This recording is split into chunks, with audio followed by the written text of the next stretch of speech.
Hello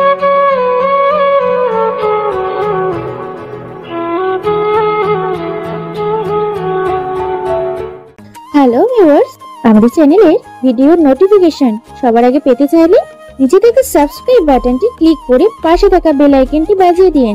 আর হ্যাঁ, ভিডিওতে like দিয়ে শেয়ার দিতে মোটেও ভুলবেন না কিন্তু। তুলি গন্তব্যহীনভাবে দৌড়াচ্ছে। তার পথযাত্রার গন্তব্য তার জানা নেই। যাত্রাপথের কোথায় থেকে কোথায় যাচ্ছে তার জানার অন্তরায়। সে জানে না এ পথের শেষ কোথায়। মনে একটা ভরসা নিয়ে এগোচ্ছে যে এই যাত্রাপথে নতুন একটা কাহিনীর সন্নিবেশ ঘটবে, আর সেই কাহিনীর সূত্র ধরে রক্তিম সূর্যের আলোয় আবার জীবন নানা রঙের উপঢৌকন নিয়ে সেজে উঠবে। বাইরে ধুলো মিশ্রিত বাতাস বয়ে যাচ্ছে, দক্ষিণে হাওয়া ধেয়ে আসছে ব্রিজের কোণে। আকাশে এতক্ষণ মেঘ জমে এখন বেশ পরিষ্কার, চাঁদটাও ফালিতে উঠেছে। অরণ্য ব্রিজের পাশে দাঁড়িয়ে আকাশবাণী তাকে একা একাই বিড়বিড় করছিল। রাত তখন 12টা। অরণ্যের রোজকার অভ্যাস এই ব্রিজের পাশে এসে ধুলি মিশ্রিত বাতাসে 1 ঘন্টা কাটানো। আজকেও এর ব্যতিক্রম ঘটেনি। যখন 1 ঘন্টা কাটিয়ে বাড়ি যেতে পেছনে ঘুরল, ঠিক তখন তুলি ব্রিজের পাশে এসে দাঁড়ালো। তার পরনে ছিল লাল বেনারসি শাড়ি আর শরীরে হালকা গহনা। মনে হচ্ছে বিয়ের আসর থেকে এই মাত্র পালিয়ে এসেছে। তাকে দেখে কেন জানি না তার মতিগতি অরণ্যের কাছে ভালো ঠেকলো না। তাই ঠায় দাঁড়িয়ে থেকে তুলির দিকে নজর দিল। সে যখনই ঝাঁপ দিতে যাবে তখনই অরণ্য তুলির পাশে গিয়ে দাঁড়িয়ে বলল, বিয়ের আসর থেকে পালিয়ে এসেছেন? যার জন্য পালিয়েছেন উনি আসেনি, তাই ব্রিজ থেকে ঝাঁপ দিতে এসেছেন, তাই তো? তুলি অরণ্যের কথা শুনে তার দিকে বড় চোখ করে তাকালো। শাড়ির আঁচলে নিচে রাখা ছুরিটা বের করে জোরে জোরে হাঁপাতে লাগলো। তার শ্বাস প্রশ্বাসের শব্দ বিকট ভাবে যেন প্রতিধ্বনি তুলছিল। প্রচন্ড ভাবে হাঁপাতে হাঁপাতে ছুরিটা হাতে নিয়ে অরণ্যের দিকে তাক করে বলল, একদম আমার কাছে আসবেন না, আমার কাছে আসলে খুন করে দেব। অরণ্য দুহাত উপরে তুলে ভয় ভয় চোখে উত্তর দিল, আরে আরে, কি করছেন? আমি আপনাকে কিছুই করব না। শুধু শুধু ছুরিটা এভাবে ধরে ভয় দেখাবেন না। বেশ ভয় পাচ্ছি, কলিজাটা কেঁপে যাচ্ছে। তুলি ছুরিটা হাতে নিয়ে একটু কাপ হাঁপিয়ে দম নিয়ে ছুরিটা ঘোরাতে ঘোরাতে বলল, এইসব বলে ভুলানোর চেষ্টা করবেন না, কাছে আসলে সত্যি সত্যি আপনাকে মেরে দেব। ভয় ভয় চোখ নিয়ে অরণ্য তুলির দিকে তাকালো। কিছুক্ষণ পর্যবেক্ষণ করে রহস্যময় ভঙ্গিমায় ভয়ার্ত গলায় বলল, আসবো না তো বললামই। তা বিয়ে করবেন না বলে পালিয়েছেন, ভালো কথা। কিন্তু হাতে ছুরি নিয়ে পালিয়েছেন কেন? নাকি স্বামীকে বাসরাতে মেরে চলে এসেছেন? অরণ্যের কথা শুনে কর্কশ গলায় তুলে বলল, একদম আজে বাজে কথা বলবেন না। হালকা হাসলো অরণ্য, বাম হাত দিয়ে মাথায় চুলকাতে লাগলো। বুঝেছি, যার জন্য পালিয়েছেন উনি লাপাত্তা। লজ্জায় এখন বাসায় গিয়েও মুখ দেখাতে পারছেন না, আবার বিয়েটাও করতে পারছেন না, তাই ঝাঁপ দিতে এসেছেন। ওইরকম কিছুই না, আপনি এরকম হাবিজাবি বলা বন্ধ করুন, অসহ্য লাগছে আমার। আচ্ছা, আর হাবিজাবি কিছু বলবো না, তবে আপনার বেশভূষা দেখে এর বাইরে অন্য কিছু মনে আসছে না। যাই হোক, আমি অরণ্য, পুরো নাম তানভীর রহমান অরণ্য। এখান থেকে একটু দূরে আমার বাসা। এই মুহূর্তে যদি কোথাও যাওয়ার জায়গা না থাকে তাহলে আমার বাসায় যেতে পারেন। কাল সকালে ভেবে সিদ্ধান্ত নেবেন কোথায় যাবেন বা কি করবেন। অবশ্য চাইলে আমার বাসায় কয়েকদিন থাকতেও পারবেন। তবুও আত্মহত্যা করবেন না, কারণ আত্মহত্যা কোনো সমাধানের পথ নয়। অরণ্যের এরকম প্রস্তাবে তুলি বুঝতে পারছে না কি করবে। এই মুহূর্তে ব্রিজের পাশে থাকাও তুলির জন্য বিপজ্জনক। কি করবে বুঝতে না পেরে একদম চুপ হয়ে রইল। তুলির নীরবতা দেখে অরণ্য পুনরায় বলল, আমাকে হয়তো আপনার বিশ্বাস হচ্ছে না, কিন্তু শুধু শুধু জীবনটাকে কেন নষ্ট করবেন? একজনকে ভালোবেসে পাননি তাই বলে কি জীবন নষ্ট করে দেবেন? দেখুন, আমি একজন ডাক্তার। একটু দূরে যে হাসপাতালটা আছে, আমি ওই হাসপাতালেই কর্মরত অবস্থায় আছি। আপনি চাইলে নির্ভয়ে আমার সাথে যেতে পারেন। তুলি অরণ্যের চোখের দিকে তাকে কেন জানি না একটা ভরসার আলো খুঁজে পেল। শত অবিশ্বাসের পরও অরণ্যকে বিশ্বাস করতে ইচ্ছা করছিল। তুলির এরকম চাহনি দেখে অরণ্য চমকে গেল, কারণ অরণ্যের কাছে চাহনিটা বড্ড চেনা চেনা লাগছে। অপরদিকে তুলি চিন্তা করলো অরণ্যের সাথে যাওয়াই উত্তম। কোনো ঝামেলা হলে সাথে ছুরি তো আছেই। তাই অরণ্যের চোখের দিকে তাকিয়ে বলল, আপনি বড্ড বেশি বকবক করছেন। আপনার বাসাটা এখান থেকে কত দূর? কতক্ষণ সময় লাগবে যেতে? অরণ্য ভরসা মাখা মুখে বলল, খুব বেশি সময় লাগবে না, এখন রাস্তা ফাঁকা, এই তো আধা ঘন্টার মতো লাগবে। আমি সাথে গাড়ি নিয়ে এসেছি। তুলি হালকা দম নিয়ে বলল, চলুন যাই, একটু তাড়াতাড়ি গেলে ভালো হয়, না হয় আমাকে যারা খুঁজছে তারা ধরে নিয়ে যাবে। অরণ্য মুচকি হেসে বলল, আপনার বাবা বুঝি পেছনে গুন্ডা লাগিয়েছে? আগে বাংলা সিনেমায় এমন কাহিনী দেখতাম, আজকে সামনাসামনি দেখছি। নিজেকে কেন জানি না মনের অজান্তেই হিরো মনে হচ্ছে। রাগী গলায় তুলি বলল। আপনি বড্ড বেশি বকবক করেন দেখি, গাড়িতে চলুন। অরণ্য পুনরায় হেসে তুলিকে নিয়ে গাড়ির কাছে গিয়ে পেছনের দরজা খুলে দিল, কিন্তু তুলি গাড়ির পেছনের সিটে না বসে অরণ্যকে বলল, আমি গাড়ির সামনের সিটে বসবো। আপনি যদি কোনো উল্টাপাল্টা করতে চান তাহলে পেছন থেকে টের পাবো না। আমাকে সামনে বসতে দিন। আর সাবধান, কোনো ঝামেলা করার চেষ্টা করলে কিন্তু খুন করে দেব। অরণ্য খেয়াল করলো তুলির হাতটা কাঁপছে। অরণ্য হাতটা এভাবে কাঁপতে দেখে বলল, ছুরি ধরেই তো আপনার হাত কাঁপাকাঁপি শুরু করছে। খুন করার সময় কি হয় কে জানে। কথাটা বলেই একটা অট্ট হাসি দিল। অরণ্যের হাসি দেখে তুলি রাগে হালকা চেয়ে চেয়ে দাঁত কামড়ে দিয়ে বলল, কতবার বলতেছি তাড়াতাড়ি করুন, এখানে আমার থাকাটা বিপজ্জনক। অরণ্য গাড়ির সামনের দরজাটা খুলে বলল, যান, গিয়ে বসুন। বিয়ে করবেন না ভালো কথা, বিয়ের আগেই বাবাকে বোঝাতে পারতেন। বিয়ের সময় কেন এমন করলেন? বেচারা যে বিয়ে করতে এসেছে তার কপালটা পড়ল। এ বলে অরণ্য হাসতে হাসতে গাড়িতে উঠে গাড়িটা স্টার্ট দিয়ে বলল, সিট বেল্টটা একটু লাগান তো। তুলি ছুরিটা হাতে নিয়ে সিট বেল্টটা লাগাতে গিয়ে বেশ মুশকিলে পড়ে গেল। না পারছিল সিট বেল্ট লাগাতে, না পারছিল ছুরিটা রাখতে। বলা যায় উভয় সংকটে পড়ে গেছে। অরণ্য তুলির বেহাল দশা দেখে একটু মুচকি হেসে সিট বেল্ট লাগানোর জন্য হাতটা বাড়াতেই তুলি ছুরিটা অরণ্যের দিকে ধরে বলে উঠল, একদম কিছু করতে আসবেন না, খুন করে ফেলবো। বিরক্ত গলায় বলল, আরে বাবা, এভাবে ছুরি হুটহাট সামনে আনলেন তো আমি ভয়েই মরে যাব। আমি সিট বেল্ট লাগানোর জন্য হাতটা বাড়িয়েছি, আপনাকে কিছু করার জন্য না। কি যে ভাবছেন নিজেকে কে জানে। অরণ্যের কথা শুনে তুলি একদম চুপ হয়ে গেল। অন্যদিকে অরণ্য তুলি সিট বেল্টটা লাগানোর পর গাড়ি স্টার্ট দিল। গাড়িটা আপন গতিতে চলছে। গাড়ির জানলা দিয়ে আকাশটার দিকে তাকালো তুলি। খেয়াল করলো গাড়ির গতির সাথে চাঁদটাও বেশ গতিশীল হয়ে গাড়ির সাথে প্রতিযোগিতায় নেমে সমবেগে চলছে। তারাগুলো চাঁদের আশেপাশে জোনাকি পোকার মতো জ্বলছে আর নিচ্ছে। বাইরে একটা ধূলি মিশ্রিত বাতাস শরীরটায় লাগছে, আর শরীরটাও বেশ নেতিয়ে পড়েছে।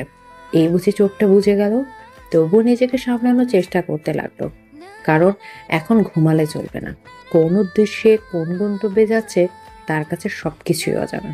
কখন কি হয় বলা যায় না, তাই ঘুমের সাথে লড়াই করতে লাগলো। চোখগুলো বারবার বুঝে গেলেও টেনে টেনে তাকাবার চেষ্টা করছিল। ঘুম ঘুম ভাবটা যেন চোখ দিয়ে কোনোভাবেই কাটছে না। এর মধ্যে সে লক্ষ্য করলো গাড়িটা থেমে গেছে। অরণ্য গাড়ি থেকে নেমে তুলিকে বলল, বাসায় চলে এসেছি, এবার নামুন। তুলি গাড়ি থেকে নেমে দেখলো একটা 6 তলা বিশিষ্ট বাড়ির সামনে গাড়িটা থেমে আছে। তুলি বাড়িটার দিকে তাকিয়ে বলল, কয়তলায় থাকেন আপনি?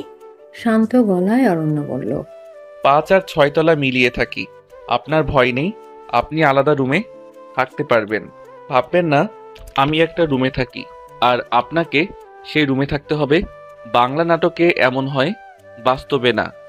তুলি অরণ্যের দিকে যতবারই তাকাচ্ছিল ততবারই একটা আশার সূক্ষ্ম আভাস পাচ্ছিল।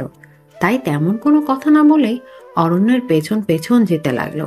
সিঁড়ি বেয়ে উঠতে বেশ কষ্ট হচ্ছে, কারণ শরীরে একদম শক্তি নেই। মনের জোরটা বাড়িয়ে অনেক কষ্টে 5 তলায় উঠল। 5 তলায় ওঠার পর অরণ্য দরজার লকটা খুলে বলল, এ হলো আমার বাসা। আশা করি আপনার এখানে থাকতে মোটেও সমস্যা হবে না। তুলি ক্লান্ত শরীর নিয়ে ঘরের ভেতরে তাকিয়ে দেখলো অনেক পরিপাটি করে সাজানো। বাসায় 3টে বেডরুম, একটা ড্রয়িং রুম, একটা ড্রয়িং রুম।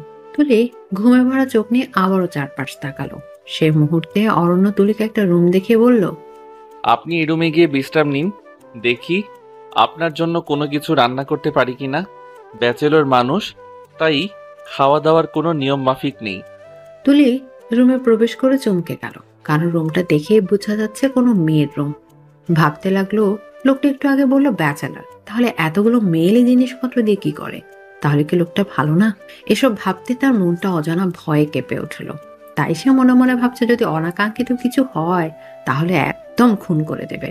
তবু নিজের ইজ্জত কারো কাছেই তুলে দেবে না। এসব ভাবতে ভাবতে অরণ্য এসে তুলিকে জিজ্ঞেস করলো। আপনি এখনো ফ্রেশ হননি? তুলি অরণ্যের হঠাৎ এমন ডাকে চমকে উঠে বলল, হ্যাঁ হচ্ছি। আচ্ছা, আপনি তো বলেছেন আপনি ব্যাচেলর, তাহলে এই রুমে এত মেল জিনিসপত্র কেন? এই রুম দেখেই মনে হচ্ছে এটা কোনো মেয়ের রুম। অরণ্য হেসে বলল, এটা আমার স্ত্রী রূপার রুম। অরণ্যের এরকম জবাবে তুলির বিস্ময়ের পরিমাণটা বেড়ে গেল। বিস্মিত হয়ে অরণ্যকে বলল, সময় হলে ঠিকই বুঝবেন, এখন এত কিছু বুঝতে হবে না। আপনি ফ্রেশ হয়ে কি পরবেন? বিয়ের শাড়ি পরে তো ঘুমাতে পারবেন না। বাসা থেকে পালানোর সময় মনে হয় কাপড় চোপড় নেওয়ার সুযোগ পাননি, তাই না? কর্কশ গলায় তুলি বলল, আপনি বড্ড বেশি বকবক করেন। আমি এভাবেই থাকবো। এত ভারী শাড়ি পরে ঘুমাতে পারবেন? হ্যাঁ পারবো। অরণ্য একটু হেসে রুমে প্রবেশ করতেই তুলি ছুরিটা ধরে পিছিয়ে গিয়ে পড়ল। একদম এগোবেন না, কিছু করার চেষ্টা করলে খুন করে দেব। অরণ্য তুলির দিকে না গিয়ে আলমিরা বরাবর এগিয়ে আলমিরা থেকে কাপড় বের করতে করতে তুলিকে বলল, আমি আপনার জন্য কাপড় বের করতে রুমে ঢুকেছিলাম। এতটাও খারাপ না যে আপনাকে একা পেয়ে কিছু করে বসবো। বারবার এই ছুরির ভয় দেখাবেন না তো। এমনি দুর্বল চিত্তের মানুষ, তার উপর ছুরির এমন ভয় দেখালে এমনি মরে যাব। মরে গেলে কি দায়ভার আপনি নিবেন? অরণ্যকে যতই দেখছে তুলি ততই ভিন্ন মাত্রার একটা রহস্য খুঁজে পাচ্ছে। অরণ্য কেন এত কিছু করছে সেটাও তার বোঝার অন্তরায়। তাই ছুরিটা নিচে নামিয়ে নিচু গলায় অরণ্যকে বলল, আমি কোনো মানুষকে বিশ্বাস করি না। মানুষ অনেক রকমের মুখোশ পরে থাকে যা সহজে উন্মোচন করা যায় না। অরণ্য আলমারিটা খুলতে খুলতে বলল, বিশ্বাস করাটা বোকামি, তবে আস্থা রাখাটা বোকামি না। আমাকে বিশ্বাস করার দরকার নেই, তবে কিঞ্চিত আস্থা রাখুন। এ বলে অরণ্য তুলির জন্য কাপড় বের করে দিয়ে বলল, এগুলো রূপার কাপড়। আপনি দরজা লাগিয়ে কাপড় পাল্টে নিন। আমি আপনার খাবারগুলো এখানে নিয়ে আসছি। অরণ্য রুম থেকে হনহনিয়ে বের হলো। এদিকে তুলির মাথাটা বেশ ঝিমঝিম করছে। দরজা লাগিয়ে কাপড়টা হাতে নিয়ে ভাবতে লাগলো লোকটার বউ কোথায় তাহলে। আরো অনেক ভাবনার মাথায় আসছে, তবে কোনো উত্তরই পাচ্ছে না। কিছুক্ষণ বসে থাকার পর শাড়িটা খুলে পাল্টে দিল। এখন বেশ ফ্রেশ ফ্রেশ লাগছে তার। জামাটাও একদম গায়ে সুন্দর করে লেগেছে। সে বুঝতেই পারছিল অরণ্যের স্ত্রীও তার গরনে। কিছুক্ষণ পর অরণ্য আসলো খাবার নিয়ে। খাবারগুলো সামনে পেয়ে ক্ষুধার তাড়নায় হাতটা না ধুয়ে খেতে লাগলো। খুব অল্প সময়ের মধ্যে এক প্লেট ভাত খেয়ে ঢেকুর তুলল। তুলির খাওয়া শেষে অরণ্য বলে উঠল, সারাদিন মনে হয় কিছু খেতে পারিনি। বিয়ে বাড়িতে তো অনেক রান্না হয়, কিছু লুকিয়ে নিয়ে আসতেন। আমি হলে তো খাবার লুকিয়ে নিয়ে আসতাম। কত মজাদার করে রান্না হয় বিয়ে বাড়িতে। মনে হয় এখনই জিভে জল চলে আসছে। অরণ্যের এইরকম গা ছাড়া কথা শুনে তুলির মাথায় রাগ চলে গেল। অরণ্যের দিকে চোখ বড় বড় করে তাকাতেই অরণ্য এঁটো পেটগুলো নিয়ে চলে গেল।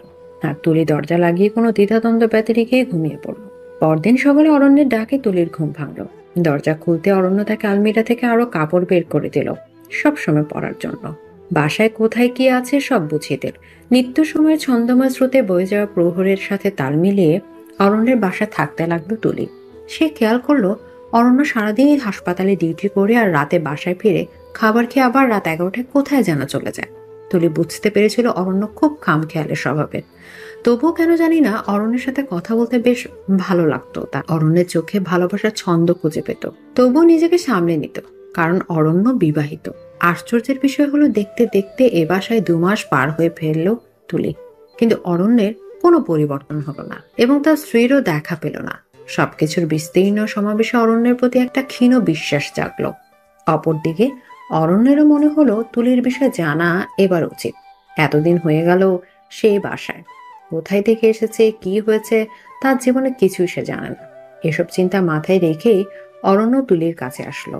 সবসময় খামখেয়ালে হয়ে কথা বললেও সেদিন অরণ্য তুলির পাশে বসে সিরিয়াস হয়ে বলল, আমার বাসায় তো 2 মাস যাবৎ আছেন। আশা করি আমি কেমন বুঝতে পেরেছেন। এখন পর্যন্ত আপনার নামটা বলেননি। আমি কি জানতে পারি আপনি কে আর কেন আত্মহত্যা করতে চেয়েছিলেন? যদি ভরসা করতে পারেন তাহলে বলুন। তুলি অরণ্যের কথা দীর্ঘশ্বাস ফেলল। তারও মনে হচ্ছে এবার সবটা বলা দরকার। কিছুক্ষণ স্তব্ধ থেকে বলল, সময়ের স্রোতে মানুষের জীবন আচমকা মোড় নেয়। জীবনের সুখের অধ্যায়ের পরপরই কষ্টের অধ্যায়টা ঘনিয়ে আসে। মানুষ চায় এক হয় আরেক। আমার জীবনও এর ব্যতিক্রম না। আমার বিয়ের 1 বছরে আমি যে কষ্ট সহ্য করেছি বলে বোঝাতে পারবো না। ফেসবুকে পরিচিত হয়ে আমি আমার স্বামীর সাথে দেখা করতে গিয়েছিলাম। প্রথম দেখাতেই আমার স্বামী আমাকে জোরপূর্বক তুলে এনে বিয়ে করেছিল। তখন আমার স্বামীর সাথে আমার বন্ধুত্ব হয়েছিল শুধু, আর সে বন্ধুত্বের দাবি নিয়েই দেখা করতে গিয়েছিলাম। প্রথম দেখাতেই বসেছিলাম একটা রেস্টুরেন্টে। খাওয়া আর পরিচয় পর্ব শেষে আমার স্বামী আমাকে বলল, আমি সাথে গাড়ি নিয়ে এসেছি, চলো তোমাকে বাসায় নামিয়ে দিই। আমিও ভরসা করে গাড়িতে উঠেছিলাম, কিন্তু কে জানতো মুখোশের আড়ালে থাকা মানুষটা এত কুৎসিত। গাড়িতে উঠিয়েই আমাকে তুলে নিয়ে গেল ওনার বাসায়। যে রুমে জোর করে বসালো সেই রুমটায় খেয়াল করে দেখলাম বাসর সাজানো দেখে বেশ অবাক হয়ে জিজ্ঞেস করলাম, আপনি আমাকে এখানে নিয়ে এসেছেন কেন? লোকটা আমার কাছে এসে বলল, আমি তোমাকে প্রথম কথা বলতেই ভালোবেসে ফেলেছিলাম, তোমাকে যেন না হারাতে হয়, তাই ব্যবস্থা করেছি। তুলি, আমি তোমায় ছাড়তে পারবো না। আপনাকে তো আমার পরিচয় দেওয়া হয়নি। আমি তুলি, একটা পাবলিক বিশ্ববিদ্যালয়ে অনার্স 2য় বর্ষের ছাত্রী ছিলাম। আর আমাকে যে তুলে এনেছে তার নাম নিলয়। ঘটনার 2 মাস আগে ফেসবুকে পরিচয় হয়েছিল, বলেছিল একটা সরকারি চাকরি করেন। ঘটনায় আসা যাক। মুখোশধারী ভদ্রলোকের কথা শুনে আমার শরীরটা রাগে গিজগিজ করতে লাগলো। রাগী গলায় বললাম, আপনার সাথে তো আমার কোনো প্রেমের সম্পর্ক ছিল না, তাহলে এরকম করতেছেন কেন? দয়া করে আমাকে যেতে দিন। আমার স্বামী আমার কোনো কাকুতি মিনতি সেদিন শুনেনি। জোর করে কাজী এনে আমাকে বিয়ে করলো, আর রাতে তার পুরুষত্ব দেখালো। সেদিনের পর থেকে আমার জীবনের কালো অধ্যায়ের শুরু। বিয়েটা যেমন করেই হোক না কেন, ভেবেছিলাম বিয়েটা যেহেতু হয়ে গিয়েছে তাহলে মেনে নেওয়াটাই শ্রেয়। সেদিন রাতে নিলয় ঘুমানোর পর আমার ফোনটা চুপি চুপি নিয়ে মাকে কল দিলাম। মা আমার কণ্ঠ শুনে আটকে উঠে বলেছিল, তুলি, তুই কোথায়? তোকে সবাই খুঁজতে খুঁজতে হয়রান। ভেবে পাচ্ছিলাম না মাকে কি উত্তর দিব। চুপ করে রইলাম কিছুক্ষণ। মা আমার নীরবতা দেখে ছটফটাতে বলল, কিরে তুলি, কথা বলছিস না কেন? তোর ফোন এতক্ষণ বন্ধ পাচ্ছিলাম কেন? এত বড় মেয়ে, না বলে এই বাসার বাইরে থাকলে কতটা চিন্তা হয়, সেটা কি তুই জানিস না? এইভাবে যে আমি ফেসে যাব কে জানতো। মাকে তো আর এত কিছু বলা যাবে না, তাই মাকে সরাসরি বললাম, মা আমি পালিয়ে বিয়ে করে নিয়েছি, পারলে আমাকে ক্ষমা করে দিও। ছেলেটার নাম নিলয়, সরকারি চাকরি করে। মা কাঁদতে কাঁদতে উত্তর দিল, আমাদের বললে কি হতো না? সবার কাছে আমাদের মাথাটা এভাবে নিচু করতে পারলি? কাজটা করার আগে আমাদের কথা একবারও ভাবলি না? কর্কশ গলায় জবাব দিলাম, পারলে আমাকে ক্ষমা করে দিও, আর সকালে কথা হবে। এত রাতে আর কথা বলতে পারবো না। এই বলে ফোনটা কেটে ঘরে প্রবেশ করে খেয়াল করলাম আমার স্বামী রাগীর চোখে আমার দিকে তাকিয়ে আছে। আমাকে দেখে বলল, এত রাতে কার সাথে কথা বলছিস? নিশ্চয়ই তোর আগের বয়ফ্রেন্ডের সাথে। নিলয়ের মুখে এমন ভাষা শুনে আমি অবাক হয়ে গেলাম। কারণ একে তো জোর করে বিয়ে করেছে, তার উপর বিয়ের রাতেই তুই-তুকারি। আমার স্বপ্নের আকাশটা নিমিষেই হুমড়ি খেয়ে পড়ল। কি বলবো খুঁজে না পেয়ে ঠাই চুপ হয়ে রইলাম। নিলয় আমার দিকে তাকিয়ে আমার বাহু দুইটা তার 2 হাত দিয়ে চেপে ধরে ঝাঁকাতে ঝাঁকাতে বলল, কিরে, তুই চুপ হয়ে আছিস কেন? আমি নিজেই নিলয়ের এরকম ব্যবহারে স্তব্ধ হয়ে গেলাম। মুখ দিয়ে কোনো আওয়াজ করতে চাইলেও যেন করতে পারছিলাম না। নিলয় আমার প্রশ্নের কোনো জবাব না পেয়ে আমার গালে একটা চড় দিয়ে বলল, মুখ দিয়ে কথা বলছিস না কেন? বলে 2 আঙ্গুল দিয়ে মুখটা চেপে ধরে বলতে লাগলো, জবাব না দিলে আজকে তোর মুখটাই ভেঙে ফেলবো। এমন ভাবে চেপে ধরেছিল যে আমি কোনো নিঃশ্বাসই নিতে পারছিলাম না। কোনো রকমে আওয়াজ করে বললাম, মাকে ফোন দিয়েছিলাম। আমার উত্তর শুনে মুহূর্তের মধ্যেই নিলয় কেমন জানি বদলে গেল। আমাকে জড়িয়ে ধরে গালে হাত বুলাতে বুলাতে বলল, এই কথাটা আগে বললে কি আমি তোমাকে এইভাবে আঘাত করি বল? মায়ের সাথে কথা বলতে মন চাইলে আমাকে বলেই বলবে, তবে আমাকে না বলে কিছু করলে মোটেও ভালো হবে না। সেদিনই বুঝে গিয়েছিলাম আমার স্বামী মানসিক বিকারগ্রস্ত মানুষ। সেদিন রাতটা কোনো রকমে কাটালাম। সকালে উঠে মাকে কল দেওয়ার পর মা বলল, তুলি, যা করেছিস তো করেছিস, আমি তোদের মেনে নিয়েছি। এবার একটা অনুষ্ঠান করে তোকে বিদায় দেই, না হয় মান সম্মান থাকবে না। এমন সময় নিলয় আমার কান থেকে ফোন নিয়ে বলল, মা, কিছু মনে করবেন না, আপনাদের কে কে আসবেন বলুন, আমি সব ব্যবস্থা করে রাখবো। আমার বাবা মা কেউ নেই, আর আত্মীয় স্বজনও নেই। আপনারা যা করার আমার বাসায় করুন। খেয়াল করলাম মা ও নিলয়ের কথায় রাজি হয়ে গেল। পরদিন সকালে আমার মা, বাবা আর কাছের কাজিনগুলো আসলো আমার বাসায়। নিলয় সব ঠিকঠাক করে গুছিয়ে রাখলো। এর মধ্যে হুট করে আমার চাচাতো ভাই পরশ আমার চোখ চেপে ধরে বলল, বলতো কে আমি? পরশ আমার বড় চাচার ছেলে। পিঠাপিঠি হওয়ায় দরুন আমাদের মধ্যে বন্ধুত্বটাও বেশ ছিল। আমি পরশের কণ্ঠ শুনে হাসি মাখা গলায় বললাম, তোরে চিনবো না? চোখ খুল পরশ। পরশ হতাশ গলায় বলল, আরে যা, চিনে ফেলছিস? ঠিক এই মুহূর্তে আমার স্বামী আমাকে ডাক দিল। তুলি, একটু রুমে এসো, তো কথা আছে। নিলয়ের ডাক শুনে পরশকে বললাম, তুই এখানে দাঁড়া, আমি এখনই আসতেছি। কথাটা বলে নিলয়ের কাছে গেলাম। ঘরে ঢুকতেই নিলয় ঘরের দরজাটা বন্ধ করে দিল। মাথার চুলগুলো মুঠি করে ধরে বলে উঠল, এই ছেলের সাথে এত ঢলাঢলির কি আছে? ওর সাথে তোর কি শুনি? নিলয়ের এরকম অস্বাভাবিক আচরণ কারণগুলো আমার অজানা ছিল। আমি নিলয়কে বললাম, ও আমার চাচাতো ভাই হয়, আমি নিজের ভাইয়ের মতো মনে করি, আর তুমি কিনা তাকে নিয়ে আমাকে আজে বাজে কথা বলছো। কেন এমন করো তুমি? আমার সাথে এরকম করে কি আনন্দ পাচ্ছ? আমার কথাগুলো শুনে নিলয়ের রাগটা আরো বেড়ে গেল। আমাকে চেপে ধরে বলল, আমার কথা মতো থাকলে তোকে মাথায় করে রাখবো, কিন্তু আমার অপছন্দের কাজ করলে একদম ভালো হবে না। আমি এর কি জবাব দিব বুঝতে পারছিলাম না। শুধু মাথা নেড়ে বললাম, বাবা মাকেও বিচার দিতে পারবো না, কারণ সে মুখ তো আমার নাই। সবকিছু আমি নিজেই নষ্ট করে দিছি। কোন রকমে সারাটা দিন পরশের থেকে দূরে দূরে থেকে সবাইকে বিদায় দিলাম। বেশ অস্বস্তি হচ্ছিল ভেতরে। সেদিন রাতে চুপ হয়ে বিছানার এক কোণে বসে রইলাম। শুধু একটা ভাবনায় ডুবে রইলাম, কি হবে আমার জীবনে, কি হতে চলেছে। হঠাৎ করে নিলয় রুমে ঢুকলো, হাতে খাবারের প্লেট নিয়ে। খাবারের প্লেটটা নিয়ে আমার কাছে এসে বলল, সারাদিন খেয়াল করলাম তেমন কিছু খাওনি। দুপুরেও অল্প ভাত নিয়ে এটো করে রেখেছো। এখন এগুলো সব শেষ করতে হবে। মেয়ে মানুষ হচ্ছে আবেগের মোম, সামান্য ভালোবাসায় গলে যায়। তেমনি নিলয়ের কথা শুনে আমি একদম গলে গেলাম। নিমেষেই আমার অভিমানটা বেড়ে গেল। আমি খাবো না, তুমি খেয়ে নাও। নিলয় আমার কাছে এসে বলল, এত রাগ করতে হবে না। আমি কি ইচ্ছা করে তোমার সাথে এমন করি?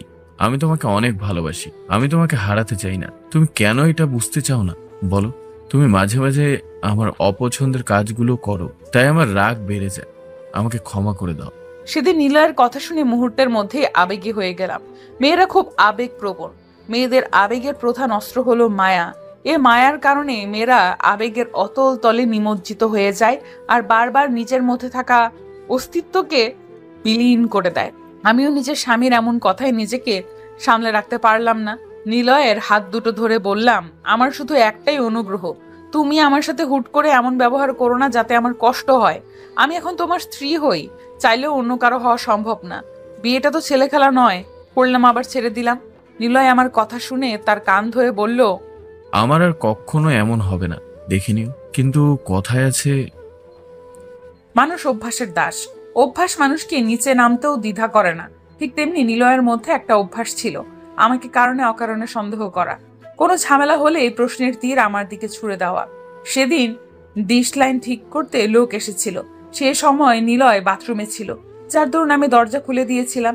লোকটা এসে লাইন ঠিক করতে লাগলো। নিলয় বাথরুম থেকে এসে লোকটাকে দেখে খেপে গেল। লোকটার সামনেই আমাকে দু এক ঘা প্রহার করলো। লজ্জায় আমার এমন অবস্থা হয়েছিল যে তখন যদি মাটিটা ভাগ হতো আর আমি ঢুকে যেতে পারতাম, তাহলে হয়তো সবচেয়ে ভালো হতো। প্রহার করা আমার মধ্যে সীমাবদ্ধ ছিল না, বরং ডিশ লাইনের লোকটাকেও দুই এক ঘা বসিয়ে দিল। লোকটার তো পেটের দায়ে এসেছিল, কে জানতো তার কপালে এরকম অপবাদ জুটবে। এরপর থেকে বিভিন্ন অনাকাঙ্ক্ষিত ঘটনা ঘটতে লাগলো। আমার পরিবার যেন বাসায় আসতে না পারে সেজন্য বাসা বদল করে ফেলেছিল। আমার হাত থেকে মোবাইলটা কেড়ে নিয়েছিল। আমি তো এই ব্যথা কাউকে বলে বোঝাতে পারছিলাম না। শারীরিক মানসিক দুভাবেই নির্যাতিত হয়েছি। কি নির্মম ভাবে আঘাত করা হয়েছে আমাকে সেটা শুধু আমি জানি। এইভাবেই কেটে গেল 5 মাস। একদিন মায়ের জন্য অনেক খারাপ লাগছিল। প্রতি মুহূর্তে মাকে মিস করতেছিলাম। মাকে কল দেওয়ারও কোনো উপায় পাচ্ছিলাম না। সারা দিন বাসার মধ্যে বন্দি করে কোথায় যে যেত উনি জানতাম না। আমি এক বন্দি পাখির মতো ছটফট করতে থাকতাম। আমার যে অস্তিত্ব আছে আমি সেটাই ভুলে গিয়েছিলাম। মায়ের কথা মনে হয়ে একটু কাঁদলেও আমার স্বামী মাঝরাতে উঠে আমাকে পেটাতো। ভাবতো আমি কোনো প্রাক্তনের জন্য কাঁদছি। বুঝতেই পেরেছিলাম সে এক মানসিকভাবে বিকারগ্রস্ত। কিন্তু সেদিন রাতে একটু সাহস করে চুপি চুপি তার ফোনটা চুরি করে হাতে নিলাম। আস্তে করে বারান্দায় গেলাম মাকে ফোন করার জন্য। অর্ধেক নাম্বার সবে টাইপ করেছি, ঠিক এ মুহূর্তে পিঠে এক আঙ্গুল জ্বালা অনুভব করলাম। নিমেষেই চেঁচিয়ে উঠে খেয়াল করলাম নিলয় আমার পিঠে জ্বলন্ত সিগারেটটা চেপে ধরে রেখেছে। আমি যন্ত্রণার চোটে ব্যথায় কাতরাতে কাতরাতে বললাম, কি হয়েছে? তুমি এইভাবে আমার গায়ে সিগারেট ধরে রেখেছো কেন? আমার কথা শুনে নিলয় তার চোখ রক্তবর্ণ করে আমার চুলের মুঠিটা ধরে বলল, এত রাতে কোন ছেলেকে ফোন দিছিলি বল? আমি কি বলবো বুঝতে পারছিলাম না। এতটা হিংস্র হয়ে গেছিল যে আমি ভয়ে মোচড়ে গেলাম, একদম চুপ হয়ে রইলাম। আমার নীরবতা দেখে নিলয় আরো খেপে গেল। খেপে গিয়ে চুলের মুঠিটা আরো জোরে শক্ত করে ধরে মেঝেতে আছড়ে ফেললো। তারপর একের পর এক কিল ঘুষি লাথি মারতে লাগলো। মারতে মারতে নিলয় হয়তো এক পর্যায়ে বেশ ক্লান্ত হয়ে গেল, তাই আমার গায়ে হাত পা তোলা বন্ধ করে বিছানায় শুয়ে পড়লো। সেদিন আমার সারা শরীর ব্যথায় টনটন করতে লাগলো। মাথাটা মনে হচ্ছিল ব্যথার চোটে ভেঙে ফেলি। সারাটা রাত ব্যথায় মোচড়াতে মোচড়াতে পার করলাম। এইভাবেই দিন মাস যেতে লাগলো। বিয়ের 5 মাস পর্যন্ত আমি শুধু জানতাম নিলয় আমাকে অতিরিক্ত ভালোবাসে, এর জন্য হয়তো সন্দেহ করে এমন করতেছে। কিন্তু সেদিন নিলয়ের দ্বিতীয় মুখোশটা আমার সামনে উন্মোচিত হয়ে যায়। আর ভাবলাম, আমি এত বোকা কেন? বরাবরের মতো ওই বাসায় আমার কোনো স্বাধীনতা ছিল না। সারা দিন পরগাছার মতো পড়ে থাকতাম। নিলয়ের কথার বাইরে গেলেই মাইর খেতাম। পারছিলাম না কোনোভাবে এই জীবন থেকে বের হতে, আবার পারছিলাম না সহ্য করতে। স্বাধীনতা না থাকার দরুন নিলয় ঠিক কি চাকরি করে বিষয়টা সঠিক জানতাম না। সত্যি বলতে জানার কোনো উপায় ছিল না। ফেসবুকে কথা বলার সময় বলেছিল একটা সরকারি চাকরি করে, তবে বিয়ের 5 মাস পর জানতে পারলাম নিলয় কোনো চাকরি করে না, সে ড্রাগসের ব্যবসা করে। আর এই কথাটা জানতে পারি নিলয়ের ড্রয়ারে ড্রাগসের প্যাকেট আর কোথায় কোথায় পাঠাতে হবে সেটার একটা তালিকা দেখে। এই কথাটা জানার পর কেন জানি না আমি ডাকটা ধরে রাখতে পারলাম না। ওই দিন নিলয় বাসায় আসার সাথে সাথে নিলয়কে বললাম, কি করে পারলে এত বড় মিথ্যা ধোকা দিতে? কি ক্ষতি করেছিলাম তোমার? নিলয় চোখগুলো রক্তবর্ণ করে বলল, কি করেছি আমি? এইভাবে চিল্লাচ্ছিস কেন? আমি চেঁচাতে চেঁচাতে বললাম, চিল্লাবো না তো কি, আনন্দে নাচবো? তুমি না সরকারি চাকরি করো, তাহলে এইসব কি? আমি ড্রাগসের প্যাকেটগুলো নিলয়ের দিকে ছুঁড়ে মারলাম। নিলয় তখন ড্রাগসের প্যাকেটগুলো দেখে আমার দিকে তেড়ে এসে আমার চুলগুলো ধরে বলল, তুই আমার অনুমতি ছাড়া আমার ড্রয়ারে ধরেছিস কেন? এত বড় সাহস তোকে কে দিয়েছে? আমি চেঁচিয়ে বললাম, আমি তোমার স্ত্রী হই, তোমার ড্রয়ার ধরার জন্য আমাকে অনুমতি নিতে হবে কেন? আর আমাকে এভাবে বন্দি করে রেখেছো কেন? আমাকে আমার পরিবারের সাথে কথা বলতে দিচ্ছ না কেন? আমার মায়ের সাথে আমি কথা বলতে চাই, আমি তো মানুষ। কতদিন এইভাবে একা বন্দি পাখির মতো থাকবো বলো? নিলয় আমার চুলগুলো আরো শক্ত করে ধরে বলল, তোকে এইভাবে পচিয়ে মারবো। ফের যদি অনুমতি ছাড়া কিছু ধরেছিস, খবর আছে তোর। এ বলে রান্নাঘর থেকে খুন্তি গরম করে এনে আমার পিঠে লাগিয়ে দিল। আমি ওমাগো বলে চিল্লানি দিয়ে তখন বলেছিলাম, আমাকে ছেড়ে দাও, আমাকে এত কষ্ট কেন দিচ্ছ? এগুলো আমি সহ্য করতে পারছি না। নিলয় খুন্তিটা আরো চেপে ধরে বলল, যদি আমার অনুমতি ছাড়া আমার ব্যাপারে কিছু করতে চাস, তাহলে তোকে এভাবেই শাস্তি দিব, মনে রাখিস। তারপর সে বাসা থেকে বের হয়ে গেল। সেদিনের কথা মনে হলে এখনো গায়ে কাটা দিয়ে ওঠে। পিঠে হাত দিতে পারছিলাম না ব্যথায়, যন্ত্রণায় ছটফট করতে লাগলাম। শুতেও পারছিলাম না ব্যথায়। কি যে সময় পার করেছিলাম সেটা মনে হলে বুকের ভেতরটা এখনো কেঁপে ওঠে। এমন করে জীবনটা শেষ হয়ে যাবে বুঝতে পারিনি।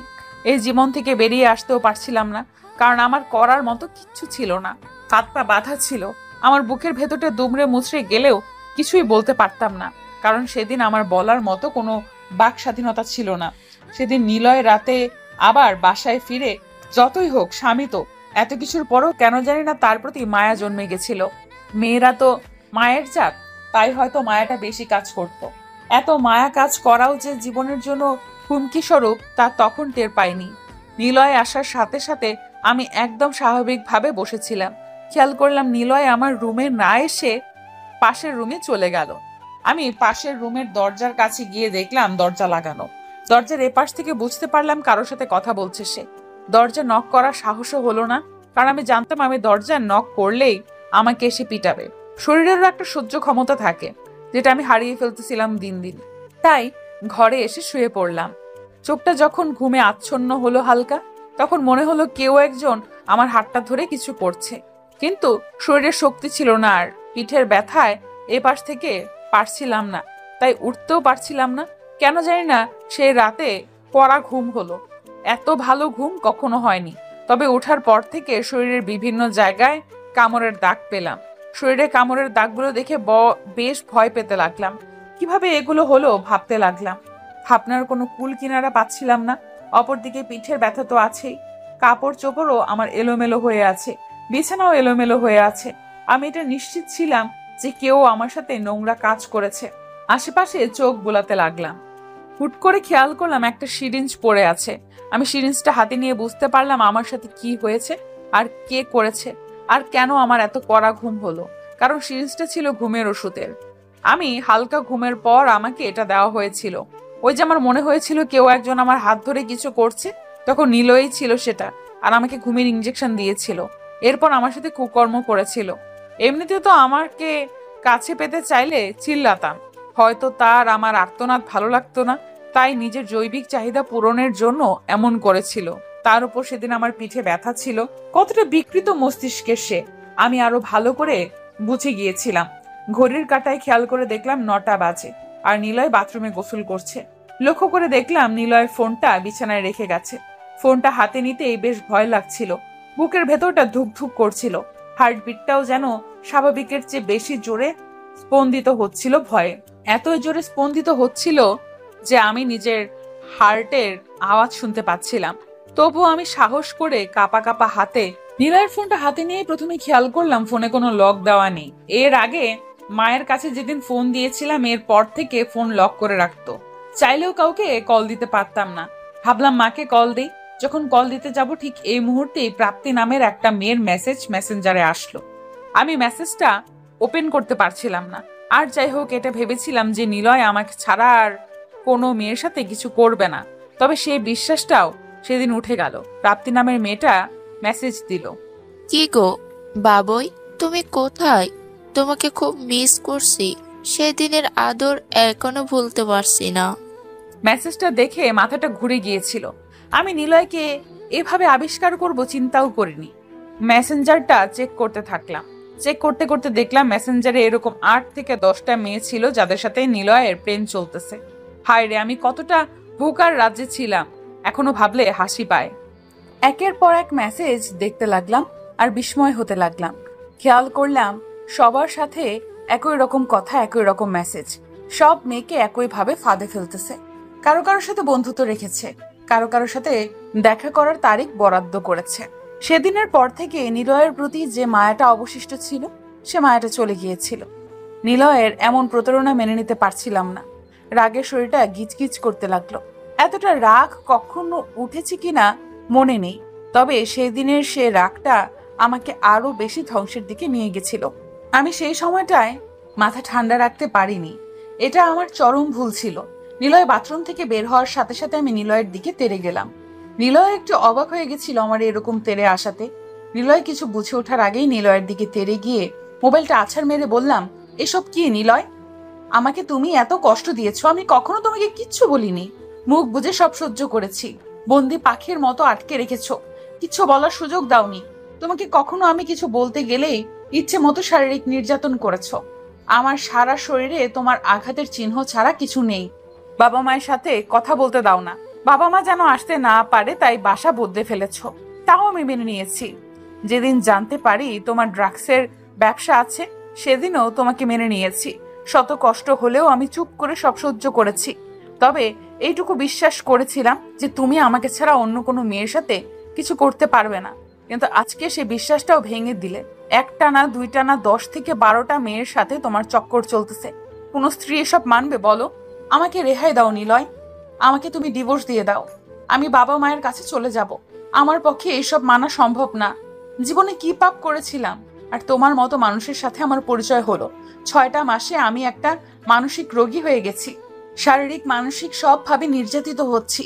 আর সহ্য করতে পারবো না। আরো কিছু বলতে নিব ঠিক এমন সময় আচমকা একটা লাথি আমার পেটের উপর পড়লো। আমি ছিটকে মাটিতে পড়ে গেলাম। এত জোরে লেগেছিল যে আমি ব্যথায় বলে উঠলাম, আল্লাহ গো, আমায় বাঁচাও। মা গো, সহ্য করতে পারছি না।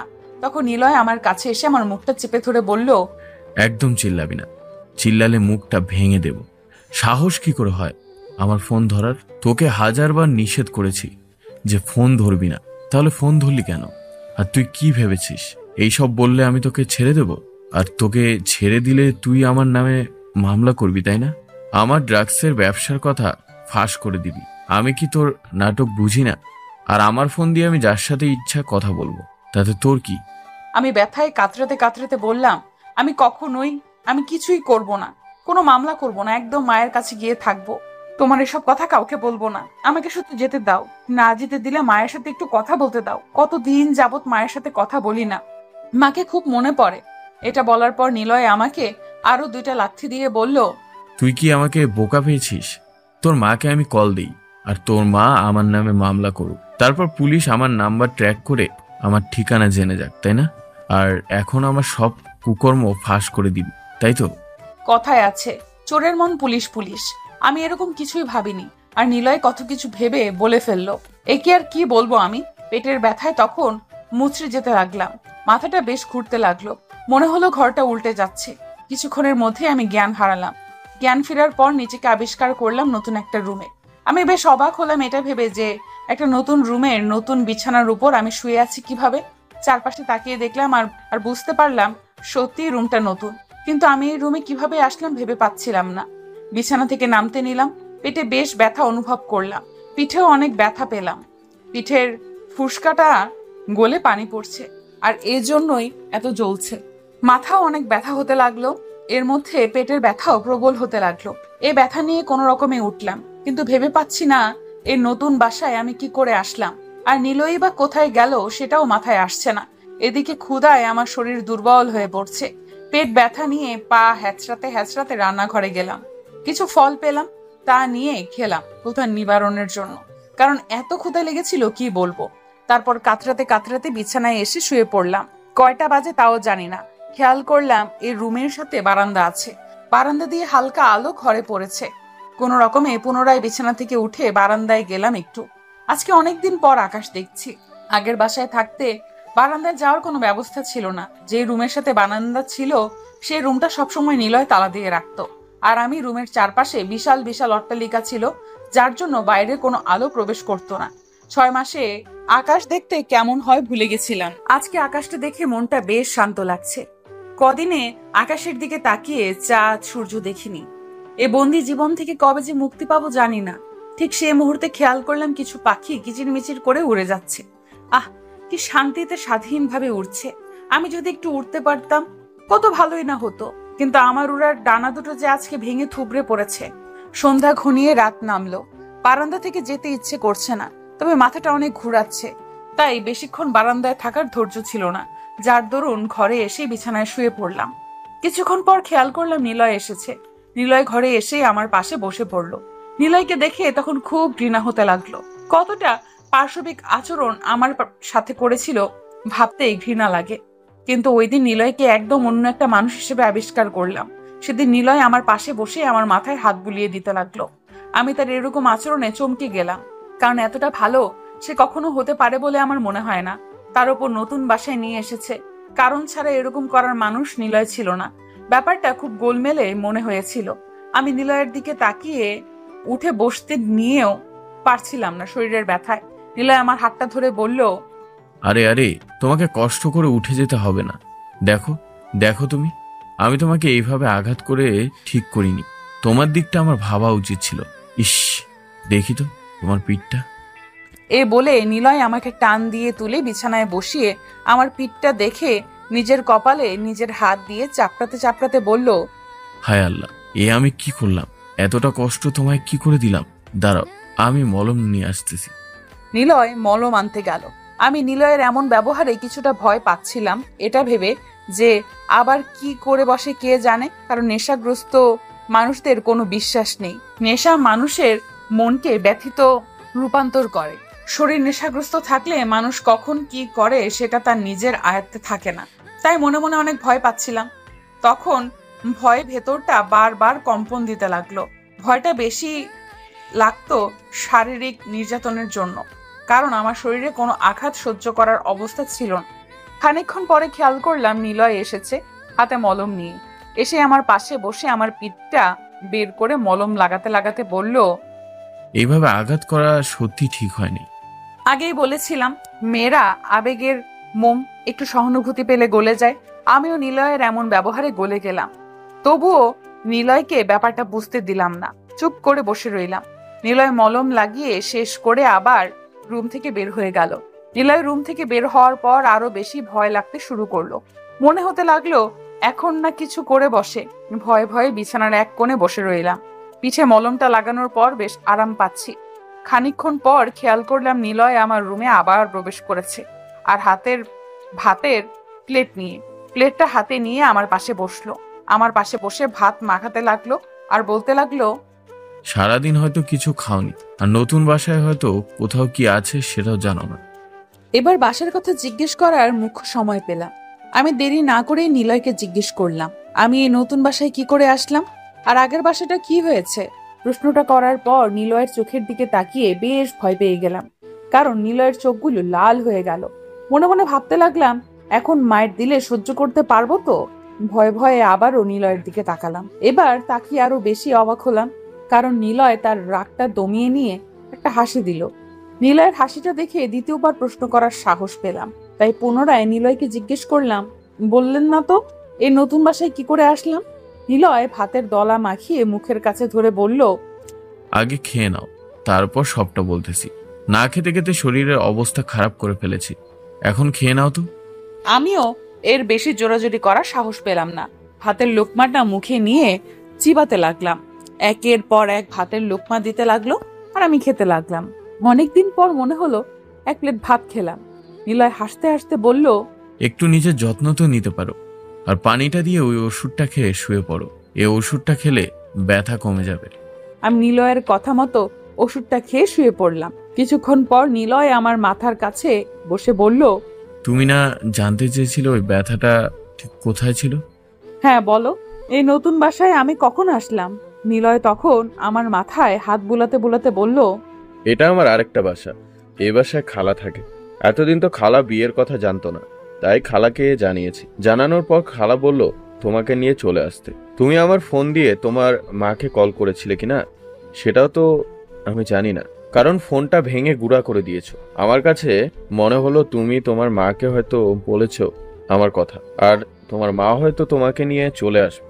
তাই সকালে তোমার জ্ঞান চলে যাওয়ার পরই এ বাসায় নিয়ে এসেছি, কারণ তোমাকে আমি হারাতে পারবো না। আর ওয়াদা করেছি তোমার সাথে আমি উল্টাপাল্টা ব্যবহার করব না। শুধু একটাই অনুগ্রহ, যে তুমি তোমার পরিবারের সাথে যোগাযোগ করবে না, কারণ এতে আমি তোমাকে হারানোর অনিশ্চয়তা ভুগছি। নিলয়ের এরকম কথার আমি আবারও নরম হয়ে গেলাম, আবেগী হয়ে গেলাম। নিলয়ের হাতটা বুকের কাছে এনে বললাম, আমি শুধু চাই তুমি স্বাভাবিক জীবনে ফিরে আসো। নিলয় ভরসা দিয়ে বলল, একদম সব ঠিক করে নেব, চিন্তা করো না। আর কালকে খালা আসবে। খালা অনেক ভালো মানুষ, তোমার অনেক যত্ন নেবে। তোমার আর একা লাগবে না। আর কোনো মেয়ের সাথেও কথা বলবো না, কথা দিচ্ছি। নিলয়ের কথাগুলো শুনে একটা ভরসা পেয়েছিলাম সেদিন। পরের দিন সকালে ঘুম থেকে উঠেই খেয়াল করলাম একজন মধ্যবয়স্ক ভদ্রমহিলা ড্রয়িং রুমে বসে আছে। পরনে গেরুয়া রঙের শাড়ি, হাতে কাঠের চুড়ি, কপালে একটা টিপ। দেখতে বেশ পরিপাটি, বুঝে যাচ্ছে উনি সাজগোজ বেশ পছন্দ করেন। আমি ড্রয়িং রুমের কাছে যেতেই নিলয় বলে উঠল, আরে তুলি, শরীর খারাপ নিয়ে আসলে কেন? আমাকে ডাক দিতে পারতে। অপরদিকে পাশের মহিলাটা আমাকে দু চোখ বড় বড় করে দেখে নিলয়কে বলল, কি রে নিলয়, বউয়ের যত্ন নিস না নাকি? এত সুখ না হইলে চলবো বল? শরীরে তো হাড় ছাড়া কিছুই নেই। ওনার কথা শুনেই আমি বুঝলাম উনি নিলয়ের খালা। ওনাকে দেখে মনে একটা শান্তি পেলাম। যাই হোক, কথা বলার মানুষ পেয়েছে একজন। অপরদিকে খালার কথার জবাবে নিলয় আমতা আমতা করে বলল, সত্যি বলতে খালাও একটু অসুস্থ। তুমি চিন্তা করো না, একটু যত্ন নিলেই ঠিক হয়ে যাবে। খালা নিলয়ের প্রতি উত্তরে বলল, ফের যেন যত্নের ত্রুটি না হয়। আর আমি তো এসেছি বৌমার চেহারার বদলে দেব যত্ন করে। নিলয় লজ্জা মাখা মুখে নিচের দিকে তাকিয়ে বলল, আর খালা আমার দিকে তাকিয়ে বলল, এদিকে এসো তো। আমি আস্তে আস্তে হেঁটে খালার কাছে গিয়ে বসলাম। খালার কাছে বসার পর মনে হলো খালাকে সালাম করা দরকার। সেদিন প্রথম আমি আমার শ্বশুর বাড়ির মানুষ দেখলাম, তাই খালাকে সালাম করতে নিলাম। কিন্তু সালাম করতে নেওয়ার সময় পিঠে টান পড়ে পিঠে ব্যথা এবং জ্বলুনিটা বেড়ে যায়, তাই ব্যথায় আহ করে উঠলাম। খালা আমার এমন বিকট শব্দ শুনে আমাকে ধরে বলল, কি হয়েছে তোমার? এরকম বিকট শব্দ করলে যে? মনে হয় কোমরের রগে টান দিয়েছে। দেখি তো কোমরটা। এখানে এসে আস্তে করে বসো, আমি কোমর মালিশ করে দিই, তাহলে রগে টান ভালো হয়ে যাবে। আমি খালাকে কোমর মালিশ করতে দিতে চাচ্ছিলাম না, কারণ কোমর মালিশ করতে গেলেই খালার নজর আমার পিঠে পড়বে। কিন্তু খালা খুব নাছোড় বান্দা, আমি যতই না করতেছিলাম খালা ততই জিদ ধরতেছিল। ভয়ে ভয়ে নিলয়ের দিকে তাকালাম। নিলয়ের দিকে তাকিয়ে দেখলাম নিলয় খুব স্বাভাবিকভাবে বসে আছে। অপরদিকে খালা জোরাজুরি করতেই থাকলো। খালার জোরাজুরিতে নিলয় আমার দিকে তাকিয়ে বলল, খালা চাচ্ছে যেহেতু মালিশ করতে দাও, এত লজ্জা পাওয়ার কিছুই নেই। নিলয়ের কথা শুনে খালাকে মালিশ করতে দিলাম। মালিশ করতে নিয়েই খালা বলে উঠল, কি গো বৌমা, তোমার পিঠে কি হয়েছে? জামাটা একদম পিঠের সাথে লেপটে চট লেগে আছে যে। আমি কি বলবো বুঝতে পারছিলাম না। আমতা আমতা করতে লাগলাম আর নিলয়ের দিকে তাকালাম। খেয়াল করলাম নিলয় উঠে পাশের রুমে চলে গেল। তখন আমার ভয়টা আরো বেশি কাজ করলো, খালাকে কি জবাব দিব এটা ভেবে। এর মধ্যে খালা আমার পিঠে হাত দিল। পিঠে হাত দেওয়ার সাথে সাথে এত ব্যথা হলো, আমি ওমাগো বলে চিল্লানি দিয়ে উঠলাম। খালা আমার চিল্লানি শুনে আস্তে আস্তে জামাটা উপরে তুলে পিঠ দেখে মাথায় হাত দিয়ে বলল, কি গো বৌমা, তোমার পিঠে পড়লো কিভাবে?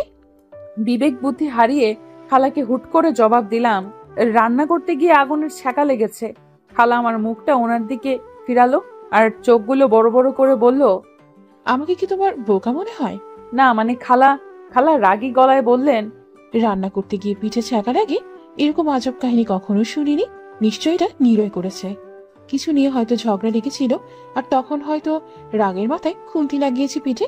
ঠিক বলেছি কিনা বলো? ঠিক তা না খালা। আর বুঝতে হবে না, যা বোঝার আমি বুঝে গিয়েছি। আমি নিলয়কে গিয়ে এখনই জিজ্ঞেস করতেছি এরকম কেন করলো। খালা বসা থেকে উঠে নিলয়ের রুমে চলে গেল। আর এদিকে আমি ভয়ে শুকিয়ে যাচ্ছিলাম এটা ভেবে যে হয়তো নিলয় ভেবেই নিবে যে আমি খালাকে ইচ্ছে করে নালিশ করেছি। কিছুক্ষণ পর লক্ষ্য করলাম খালা নিলয়ের রুম থেকে বের হচ্ছে, আর সাথে নিলয়ও। নিলয়কে দেখে তখন তীব্র ভয় কাজ করতেছিল, কি করে বসে এটা ভেবে। তবে নিলয় তেমন কিছুই করলো না, বেশ শান্ত হয়ে বাসা থেকে বেরিয়ে গেল। আর খালা আমার কাছে এসে বলল, তুমি চিন্তা করো না, নিলয় ঔষধ আনতে গিয়েছে, ঔষধ লাগালে তোমার ব্যথা কমে যাবে। তুমি জামাটা পাল্টে একটা ঢিলা ঢালা জামা পরে নাও, আমি রান্নাঘরে গিয়ে কিছু রান্না করি। এই বলে খালা রান্নাঘরের দিকে রওনা দিল।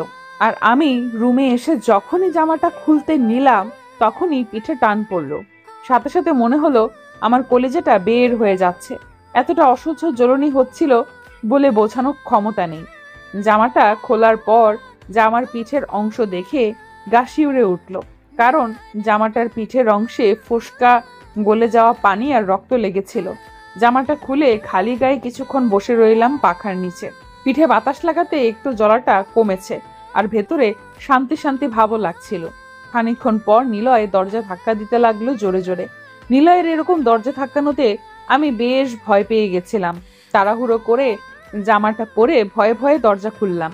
দরজা খোলার পর নিলয় আমার হাতটা শক্ত করে ধরে বলল, হঠাৎ দরজা লাগিয়েছো কেন?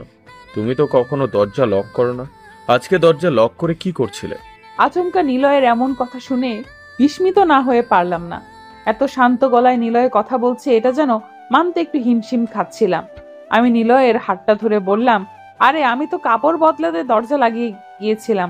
আগের বাসায় তো একা ছিলাম, তাই দরজা লাগানোর প্রয়োজন পড়তো না। এ বাসায় তো খালা আছে, তাই দরজা লাগিয়ে নিয়েছিলাম। তাই বলো? আমি তো বেশ ভয় পেয়ে গিয়েছিলাম, ভাবলাম রাগ করে কি থেকে কি করে বসো। কেন, কি ভেবেছিলে আমি মরে যাব? নিলয় আমার মুখটা চেপে ধরে বলল, এমন কথা মুখেও আনবে না। নিলয়ের এরকম আচরণে আমি মোটেও অভ্যস্ত ছিলাম না।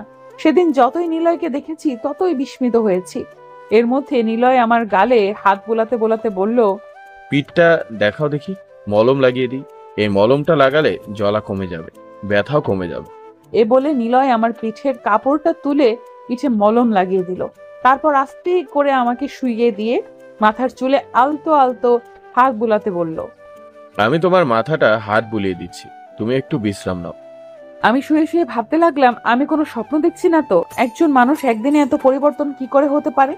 প্রশ্নগুলো মনে ঘুরপাক খেতে লাগলো। কোনোভাবেই কোনো ঘটনার মানে বুঝতে পারছিলাম না। আজকে যেন নতুন একটা নিলয়ের পরিচয় পেলাম। এসব ভাবতে ভাবতে কখন যে ঘুমিয়ে গেছিলাম টেরই পাইনি।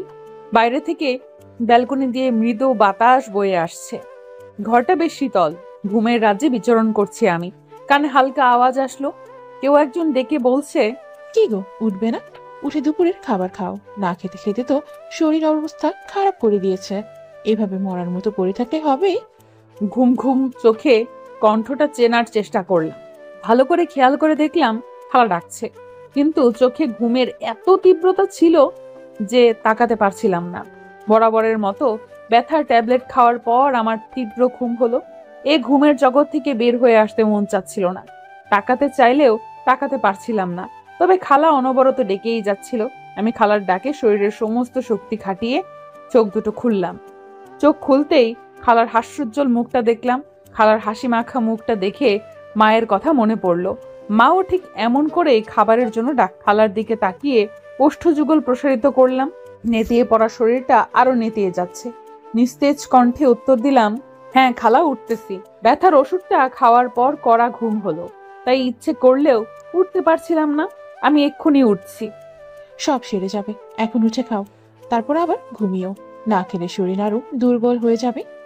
আমিও খালার কথায় উঠতে নিলাম, কিন্তু ঘুমের তীব্রতায় শরীরটা এত দুর্বল হয়ে গেছিল যে ওঠার শক্তি পাচ্ছিলাম না।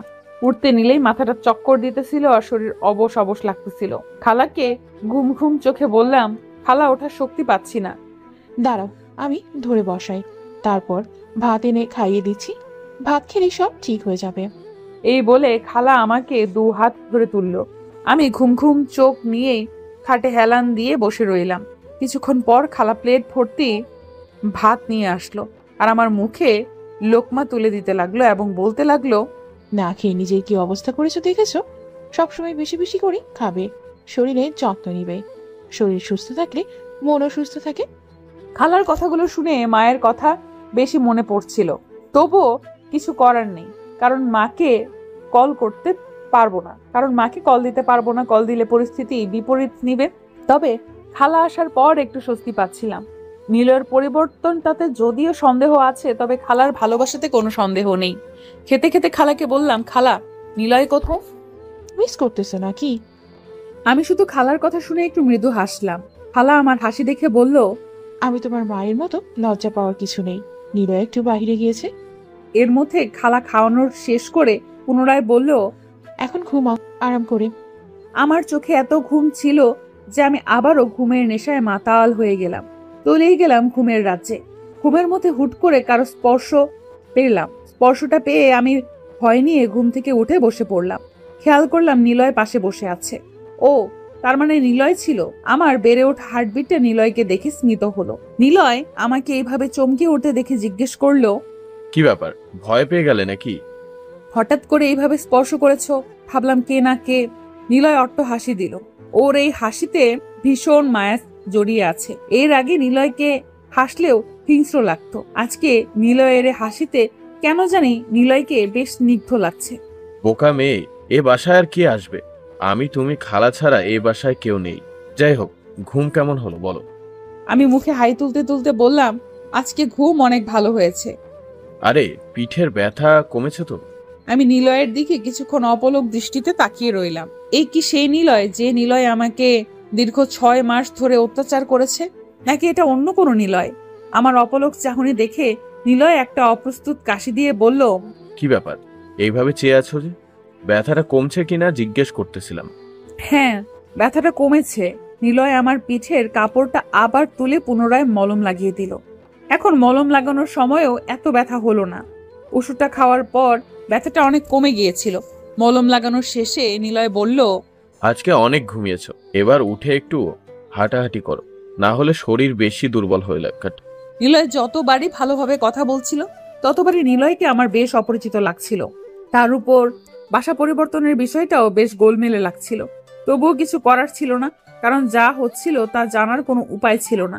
নিলয়ের কথায় হালকা হাঁটাহাঁটি করে ড্রয়িং রুমে বসলাম। খালা আমার পাশে বসে বলল, কি গো মা, এখন কেমন লাগছে? এখন অনেক ভালো লাগছে। খালা হাসতে হাসতে বলল, শরীর ভালো হলে কিন্তু আমাকে সব কাজে সাহায্য করবে। আর নিলয়ও কিছুদিনের জন্য বাইরে থাকবে। বাসায় শুধু তুমি আর আমি। নিলয় বাইরে যাবে শুনেই একটা অজানা ভয় বুকে চিলিক দিয়ে উঠল। আমি নিলয়ের দিকে তাকিয়ে বললাম, তুমি কোথায় যাবে?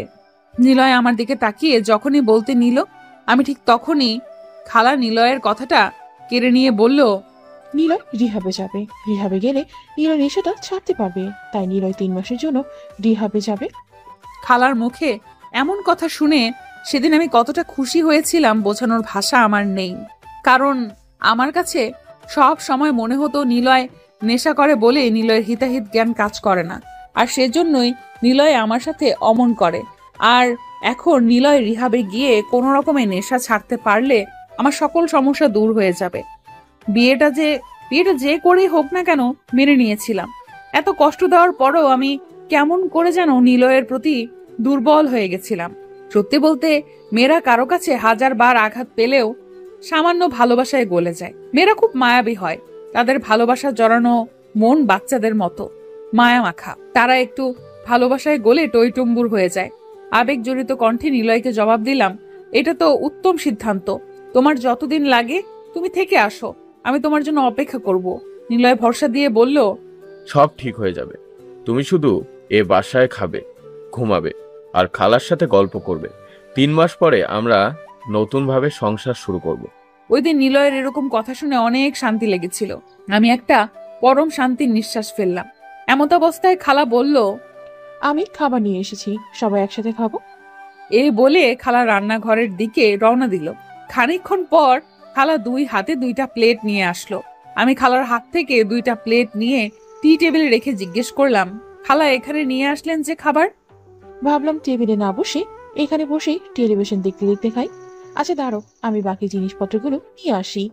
খালাকে আটকে দিয়ে বললাম, খালা আমি নিয়ে আসি, আপনি বসেন। খালা রাগ রাগ চোখে আমার দিকে তাকিয়ে বলল, তোমার শরীর ভালো না আর তুমি কাজ করবে? চুপ করে এখানে বসো। কাজ করার সময় তো চলে যায়নি, সামনে অনেক সময় আছে, তখন কাজ করো। এখন নিজেকে একটু সময় দাও, বিশ্রাম করো। খালা এমন ভাবে বলল আমি একদম বাধ্য মেয়ের মতো বসে পড়লাম। তারপর খালা পুনরায় খাবার আনতে গেল। অতঃপর সব আনা শেষ হলে আমরা সবাই একসাথে খেতে বসি। সেদিন ছিল আমার বিয়ের পর কাটানো সবচেয়ে ভালো দিন। সেদিন খুব গল্প করে খাওয়া পর্ব শেষ করে যে যার রুমে গেলাম। কিন্তু আমি রুমে যেতেই মাথাটা একটু ঘোরাতে লাগলো। নিলয় আমাকে ধরে খাটে বসালো। তারপর হাতে 1 গ্লাস দুধ ধরিয়ে দিয়ে বলল, এটা খেয়ে শেষ করো। আমার তখন দুধ খেতে একদমই ইচ্ছে করছিল না, অনেক গা গোলাচ্ছিল। আমি নিলয়কে নাক সিটকাতে সিটকাতে বললাম, আমার এখন খেতে ইচ্ছে করছে না। নিলয় আমার দিকে শান্ত চোখে তাকিয়ে বলল, কালকে তো রিহ্যাবে চলে যাব। 3 মাস আর কথা হবে না, দেখা হবে না। আজকে না হয় আমার হাতে দুধটা জোর করেই খেলে, না হলে মন খারাপ লাগবে আমার। আর তোমার শরীর দুর্বল, তাই মাথা ঘুরছে। দুধটা খেলে শরীরটা ঠিক হয়ে যাবে। নিলয়ের এহেম কথায় আমি পুনরায় গলে গেলাম। হাত থেকে দুধের গ্লাসটা নিয়ে চট করে খেয়ে ফেললাম। দুধটা খেয়ে নিলয়কে বললাম, আচ্ছা কোথাও কি হবে না? নিলয় মাথা ঝাঁকাতে ঝাঁকাতে বলল, কথা হবে, তবে খালার ফোনে কল দিব। তোমাকে আলাদা ফোন দিয়ে গেলে তুমি আবার তোমার মা বাবাকে কল দিবে। এতে অনিশ্চয়তার মধ্যে তোমাকে রেখে যেতে পারবো না। খালার ফোনে কল দিলেই তোমার সাথে কথা হবে। নিলয়ের কথা মেনে নেওয়া ছাড়া আর কোনো উপায় ছিল না, তাই শান্তভাবে মেনে নিলাম। এদিকে আর কথা বলার কোনো শক্তি পাচ্ছিলাম না। ঘুমে চোখটা একদম বুজে যাচ্ছিল। ঘুম ঘুম চোখ নিয়ে কথা বলতে বলতে ঘুমের রাজ্যে কখন যে পদার্পণ করেছি টের পাইনি। সকালে হালকা হালকা ঘুম নিয়ে চোখ মেলে দেখলাম বারান্দা দিয়ে আসা কড়া রোদ আমার মুখে লেপ্টে পড়ছে। পাশে তাকালাম, খেয়াল করলাম নিলয় পাশে নেই। ঘড়ির দিকে তাকিয়ে দেখলাম 11টা বাজে। 11টা বাজতে দেখেই আমি খপ করে উঠে পড়লাম। এর মধ্যেই খালার রুমে এসে বলল, সে কখন থেকে ডাকতেছি, তুমি এত ঘুমিয়েছ যে টেরি পাওনি। তোমাকে ঘুমোতে দেখে নিলয় তোমাকে না বলেই চলে গিয়েছে। খালার কথা শুনে মনটা একটু খারাপ হয়ে গেছিল, কারণ নিলয়কে শেষবারের মতো দেখতে পারলাম না। এত শরীর দুর্বল হয়েছে যে ঘুমে তাকাতেও পারছিলাম না। আমি চুপ করে দম ধরে কিছুক্ষণ বসে থেকে খালাকে বললাম, কেন জানি না এত ঘুম হলো বুঝতে পারছি না। আমার ইদানিং খুব ঘুম পায়, কি যে হলো আমার আল্লাহ ভালো জানেন। নিলয়কে এই ঘুমের জন্য শেষবারের মতো দেখতে পারলাম না। আরে কিছু হয়নি তোমার, নিলয় সুস্থ হয়ে তো ফিরে আসবেই। এর মধ্যে একটু ভালো মন্দ খেয়ে শরীর স্বাস্থ্য ভালো করতে হবে। শরীর দুর্বল, তাই ঘুম পাচ্ছে তোমার। আমিও খালার কথায় বেশ ভরসা পেলাম। সেদিনের পর থেকে আমার জীবনটায় অন্যরকম এক মোড় নিল। খালার কাছে সব আদর পেয়েছিলাম, বিয়ের পর ওই সময়টা ছিল আমার কাটানো সবচেয়ে ভালো সময়। খালা আমাকে কোনো কাজেই করতে দিত না। 1 মাসে আমি বেশ বদলে গেছিলাম। আমার শরীরের ওজন বাড়লো, আমার চেহারার রূপ খুলতে লাগলো, শরীরে আগের থেকে বেশি শক্তিও পাচ্ছিলাম। তবে একটাই সমস্যা হতো, আমার রাতে করা ঘুম হতো। খালা প্রতিদিন কাজেই ছিল আমার যত্ন নেওয়া। সারা দিন আমাকে এটা ওটা খেতে দিত, আর রাতে 1 গ্লাস দুধ দিয়ে যেত। ইচ্ছে না থাকা সত্ত্বেও আমার খেতে হতো, কারণ খালাকে নাকি নিলয় কড়া করে বলে গিয়েছে প্রতিদিন রাতে যেন আমাকে দুধ খেতে দেয়, দুধ খাওয়ার জন্য। তাই খালা নিলয়ের কথা রাখতে আমাকে রাতে 1 গ্লাস দুধ দিতে ভুলতো না। নিলয়ের সাথে মাঝে মাঝে খালার ফোন দিয়ে কথা হতো। দেখতে দেখতে 2টা মাস সুখেই কেটেছিল, কিন্তু হঠাৎ একদিন একটা ঘটনা আমার সামনে স্পষ্ট হয়। প্রতিদিন রাতে দুধ খেলেও সেদিন খালা দুধ দিয়ে যাওয়ার পর তেমন খেতে ইচ্ছে করছিল না। আমি দুধটা পাশে রেখেই খালাকে বললাম, আমি খেয়ে নিব, আপনি গিয়ে ঘুমিয়ে যান। খালা তার রুমে যেতে যেতে বলল, মনে করে খেয়ে নিও, আমি এসে দেখে যাব কিন্তু। এ বলে খালা পাশের রুমে চলে গেল। আমি দুধটা পাশে রেখে দরজাটা হালকা চাপিয়ে দুধটা বাথরুমে ফেলে দিলাম, কারণ খালা দুধের গ্লাস খালি না দেখলে জোর করে খাওয়াবে। আর এখন আমার মোটেও দুধ খেতে ইচ্ছে করছে না, তাই এ কাজ করতে বাধ্য হলাম। দুধের গ্লাসটা খালি করে বিছানার পাশে রেখে দিয়ে শুয়ে পড়লাম। কিছুক্ষণ পর খালা এসে বলল, কি গো বৌমা, দুধটা খেয়েছো? আমি খালি গ্লাসটা খালাকে দিয়ে বললাম, এই যে খালা, খেয়ে নিয়েছি, এখন ঘুম পাচ্ছে, ঘুমাবো। আচ্ছা ঘুমাও। এই বলে খালা চলে গেল। আমি কিছুক্ষণ চোখ বুজে হালকা ঘুমিয়ে গেলাম। নিস্তব্ধতা জানান দিচ্ছে রাত কিছুটা গভীর হলো। হঠাৎ বিড়বিড় আওয়াজে আমার ঘুম ভাঙলো। অন্ধকারে আওয়াজটা কোথা থেকে জানি আসছে বুঝতে পারছিলাম না, তবে চুপটি মেরে আওয়াজটা শোনার চেষ্টা করছিলাম। খালা কাকে যেন বলছিল। তুই এখানে দাঁড়া, আমি দেখে আসি মেয়েটা ঘুমিয়েছে কিনা। এই বলে খালা আমার রুমে আসলো। আমি চুপচাপ চোখ বন্ধ করে শুয়ে রইলাম। ব্যবহারটা কেন জানি খুব রহস্যময় মনে হলো। তাই ঘটনা যেন উদ্ঘাটন করতে পারি, সেজন্য ঘুমের ভান ধরে শুয়ে রইলাম। খালা আমার রুমে এসে রুমের লাইটটা জ্বালালো। আমি লাইট জ্বালানোর পরও ঘাপটি মেরে শুয়ে রইলাম। খালা লাইট জ্বালিয়ে আমার কাছে এসে আমাকে ডাকতে লাগলো। খালার ডাকে সাড়া দিব কিনা বেশ দোটানায় পড়ে গেলাম। তবে কেন জানি না মনে হলো এখন সাড়া দিলে বিপদে পড়তে পারি। তাই ঘুম ঘুম ভাব নিয়ে শুয়ে রইলাম। খালা আমাকে কতক্ষণ নেড়ে চেড়ে লাইটটা বন্ধ করে রুম থেকে চলে গেল। পুরো বাড়ি তখন অন্ধকার, অথচ খালার ফিসফিসে আওয়াজ আমার কানে আসছে। আমি আস্তে আস্তে উঠে পা টিপে টিপে দরজার সামনে গেলাম। দরজার কাছে গিয়ে হালকা উকি মেরে দেখলাম একটা ছেলে খালার সাথে কথা বলতেছে। ড্রয়িং রুমটা অন্ধকার হওয়ায় মুখটা এত স্পষ্ট দেখা যাচ্ছিল না। খেয়াল করলাম খালা ছেলেটাকে নিয়ে নিজের রুমে গেল। রহস্যময় লাগলো বিষয়টা। আমিও পা টিপে টিপে খালার রুমের পাশে দাঁড়ালাম। ছেলেটা ফিসফিস করে কথা বলছে, তাই ছেলেটার কথা এত স্পষ্ট শুনতে পারছিলাম না। তবে খালা একটু আওয়াজ করেই কথা বলছে। ছেলেটা হয়তো বলেছিল দরজাটা লক করে দিতে। খালা অট্ট হাসি দিয়ে বলল, তোর পাগলা, ওই মেয়ে নাক দিকে ঘুমাচ্ছে, দরজা লক করতে হবে না, তুই তোর কাজ চালা, আয় আমার কাছে আয়। আরো কতগুলো নোংরা কথা যেগুলো আমার মুখ দিয়ে বলতে পারছি না। আমি বিষয়টা আন্দাজ করতে পারলেও পুরোপুরি পরিষ্কার করতে পারছিলাম না। তাই আস্তে করে খালার রুমে উকি মারলাম। উকি মেরে যা দেখলাম তা দেখে আমি চমকে গেলাম। খালা ওই ছেলেটার সাথে কুকর্ম করছে। তবে ঘরের আলো কম হওয়ায় ছেলেটার মুখ স্পষ্ট দেখা যাচ্ছিল না। আমি চুপ করে রুমে এসে শুয়ে পড়লাম আর ভাবতে লাগলাম, ওই ছেলেটা কে? এতদিন খালুর কথা আমার মনে না আসলেও আজকে প্রশ্ন জাগলো, খালু কোথায় আছে? খালার কি কোনো ছেলে মেয়ে নেই? এসব ভাবতে ভাবতে 1 ঘন্টা পার হলো। ছেলেটা 1 ঘন্টা পর বের হয়ে গেল। আমি সারা রাত ছটফটাতে কাটালাম। যে মহিলাকে আমি মায়ের চোখে দেখেছিলাম, সেই মহিলা এমন কুকর্ম মানতেই পারছিলাম না।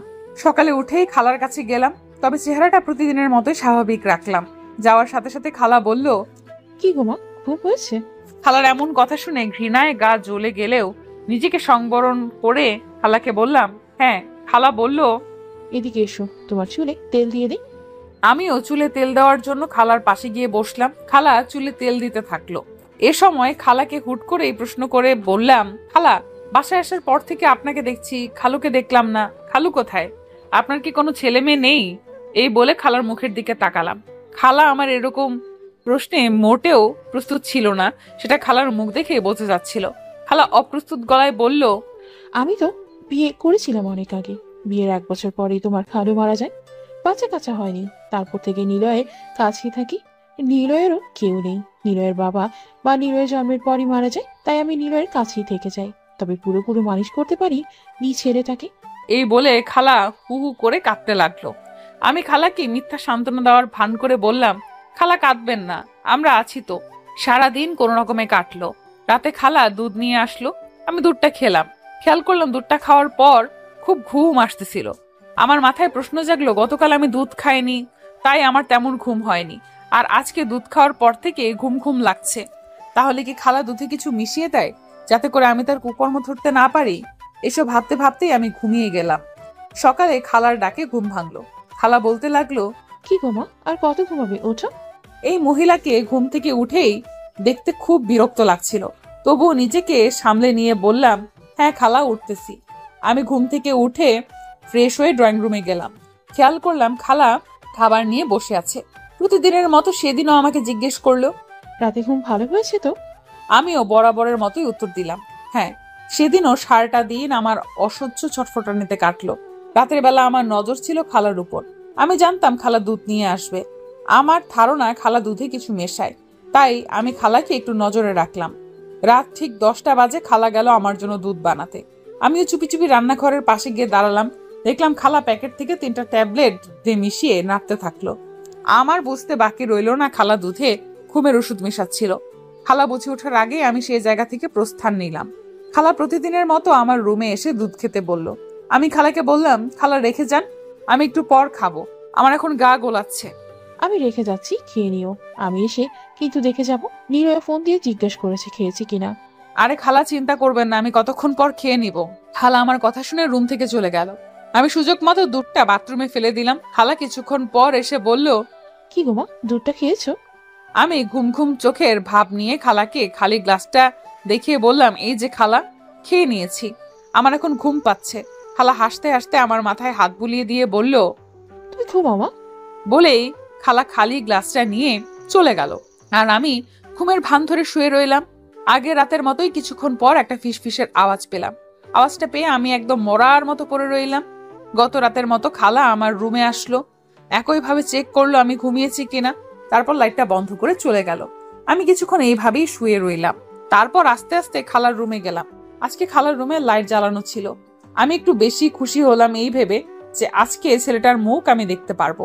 এই ভেবে আমি যখন উঁকি মারলাম, আমি ছেলেটাকে দেখে চমকে গেলাম। আমার মাথায় যেন আকাশ ভেঙে পড়লো। এইভাবে আমি কিছু দেখবো তা কল্পনাও করতে পারিনি, কারণ ছেলেটা আমার স্বামী নিলয় ছিল। নিজেকে যাচ্ছিল ঘৃণায়, মনটা বিষাক্ত হয়ে যাচ্ছিল। আদৌ কি নিলয়ের খালা ওই মহিলা নাকি অন্য কিছু? আমার সন্দেহের মাত্রাটা বেড়ে গেল। তবে এখন না জেনে চিল্লাচিল্লি করা ঠিক হবে না, কারণ এর আগে এইসব করে অনেক আঘাত পেয়েছি। ইস, কতটা কষ্ট হয়েছিল সেদিনের কথা মনে হলে এখনো বুকটা ফেটে যায়। সারা রাত কি যে ছটফটানিতে কেটেছে আমি বলে বোঝাতে পারবো না। এক বিন্দু ঘুমও চোখে আসেনি।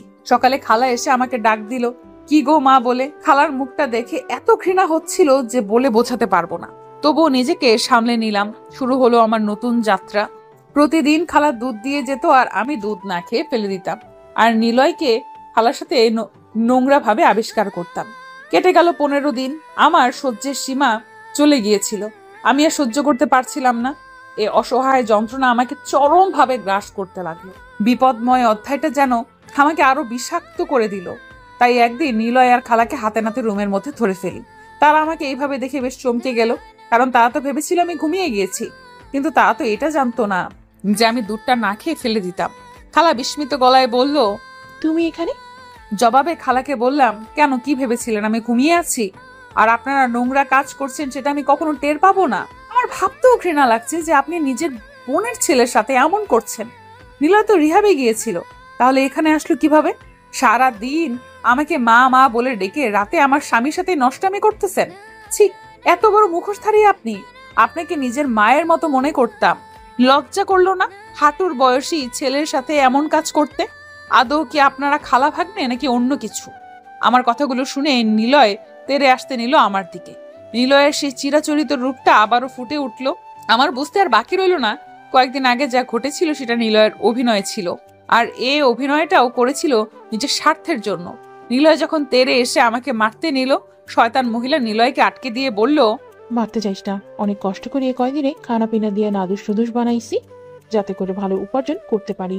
তুই এখন মাইরা চেহারা নষ্ট করিস না। মহিলার কথা শুনে আমি অবাক হয়ে জিজ্ঞেস করলাম, আমাকে আদর যত্ন করার পেছনেও কারণ আছে, তবে সেটার কি কারণ? আর ভালো উপার্জন হবে মানে কি? আপনি কে? তাহলে আপনি কি নিলয়ের খালা না? মহিলা বিদঘুটে হাসি দিয়ে উত্তর দিল, আমি নারী ব্যবসায়ী, নিলয় আমার উপযুক্ত অংশীদার। নিলয়ের কাজই হচ্ছে মেয়েদের প্রেমের জালে ফাঁসিয়ে তুলে আনা, আর আমার কাজ হচ্ছে মেয়েদের দিয়ে উপার্জন করা। তুই কি ভেবেছিলি নিলয় তোকে অনেক ভালোবাসে, তাই তোকে সন্দেহ করে কারোর সাথে কথা বলতে দেয় না? তাহলে বল ও ভুল ভেবেছিস। নিলয় তোর সাথে এমন নাটক করতো যাতে তুই কারোর সাথে যোগাযোগ করতে না পারিস। কিন্তু নিলয়ের সাথে কথা ছিল তোর সাথে 6 মাস থেকে তোকে আমার হাতে তুলে দিবে, তাই 6 মাস পর তোকে আমার বাসায় নিয়ে আসে। তোকে দেখেই নিলয়ের ওপর রাগ হয়েছিল, কারণ নিলয় তোর এমন হাল করেছিল যে তোকে বেচার মতো অবস্থা ছিল না। আর তখন যদি তোকে এসব বলতাম, তুই কখনো নিজে থেকে সব করতে চাইতি না, খাওয়া দাওয়া না করে আরো শুকাইতি। তাই এই নাটক করে তোকে নাদুস নুদুস বানিয়ে নিয়েছি। এক খদ্দের তোকে পছন্দ করেছে, সে বিদেশ থেকে আসবে আরো 1 মাস পর, তাই তোকে এতদিন পুষে রাখতেছি। আমার কথা মতো কাজ করলে মজাও পাবি, টাকাও পাবি। আমার কথার বাইরে গেলে একদম হাড়গোড় ভেঙে দেব। মহিলার কথা শুনে আমি কাঁদতে কাঁদতে বললাম, আমি তো আপনার মেয়ের মতো, আমাকে যা ইচ্ছে করুন, তবে শরীরের ব্যবসায় নামাবেন না। আমি এসব পারবো না। কিন্তু শয়তান মহিলাটা হাসতে হাসতে জবাব দিল, তোর মতো কত মেয়ে আমার কাছে একই কথা বলেছে, হিসাব নেই। তাদের যখন ব্যবসায় নামিয়েছি, তারাও এখন দিব্যি রোজগার করছে। একবার নেমে গেলে দেখবি মজা আর মজা, টাকা আর টাকা।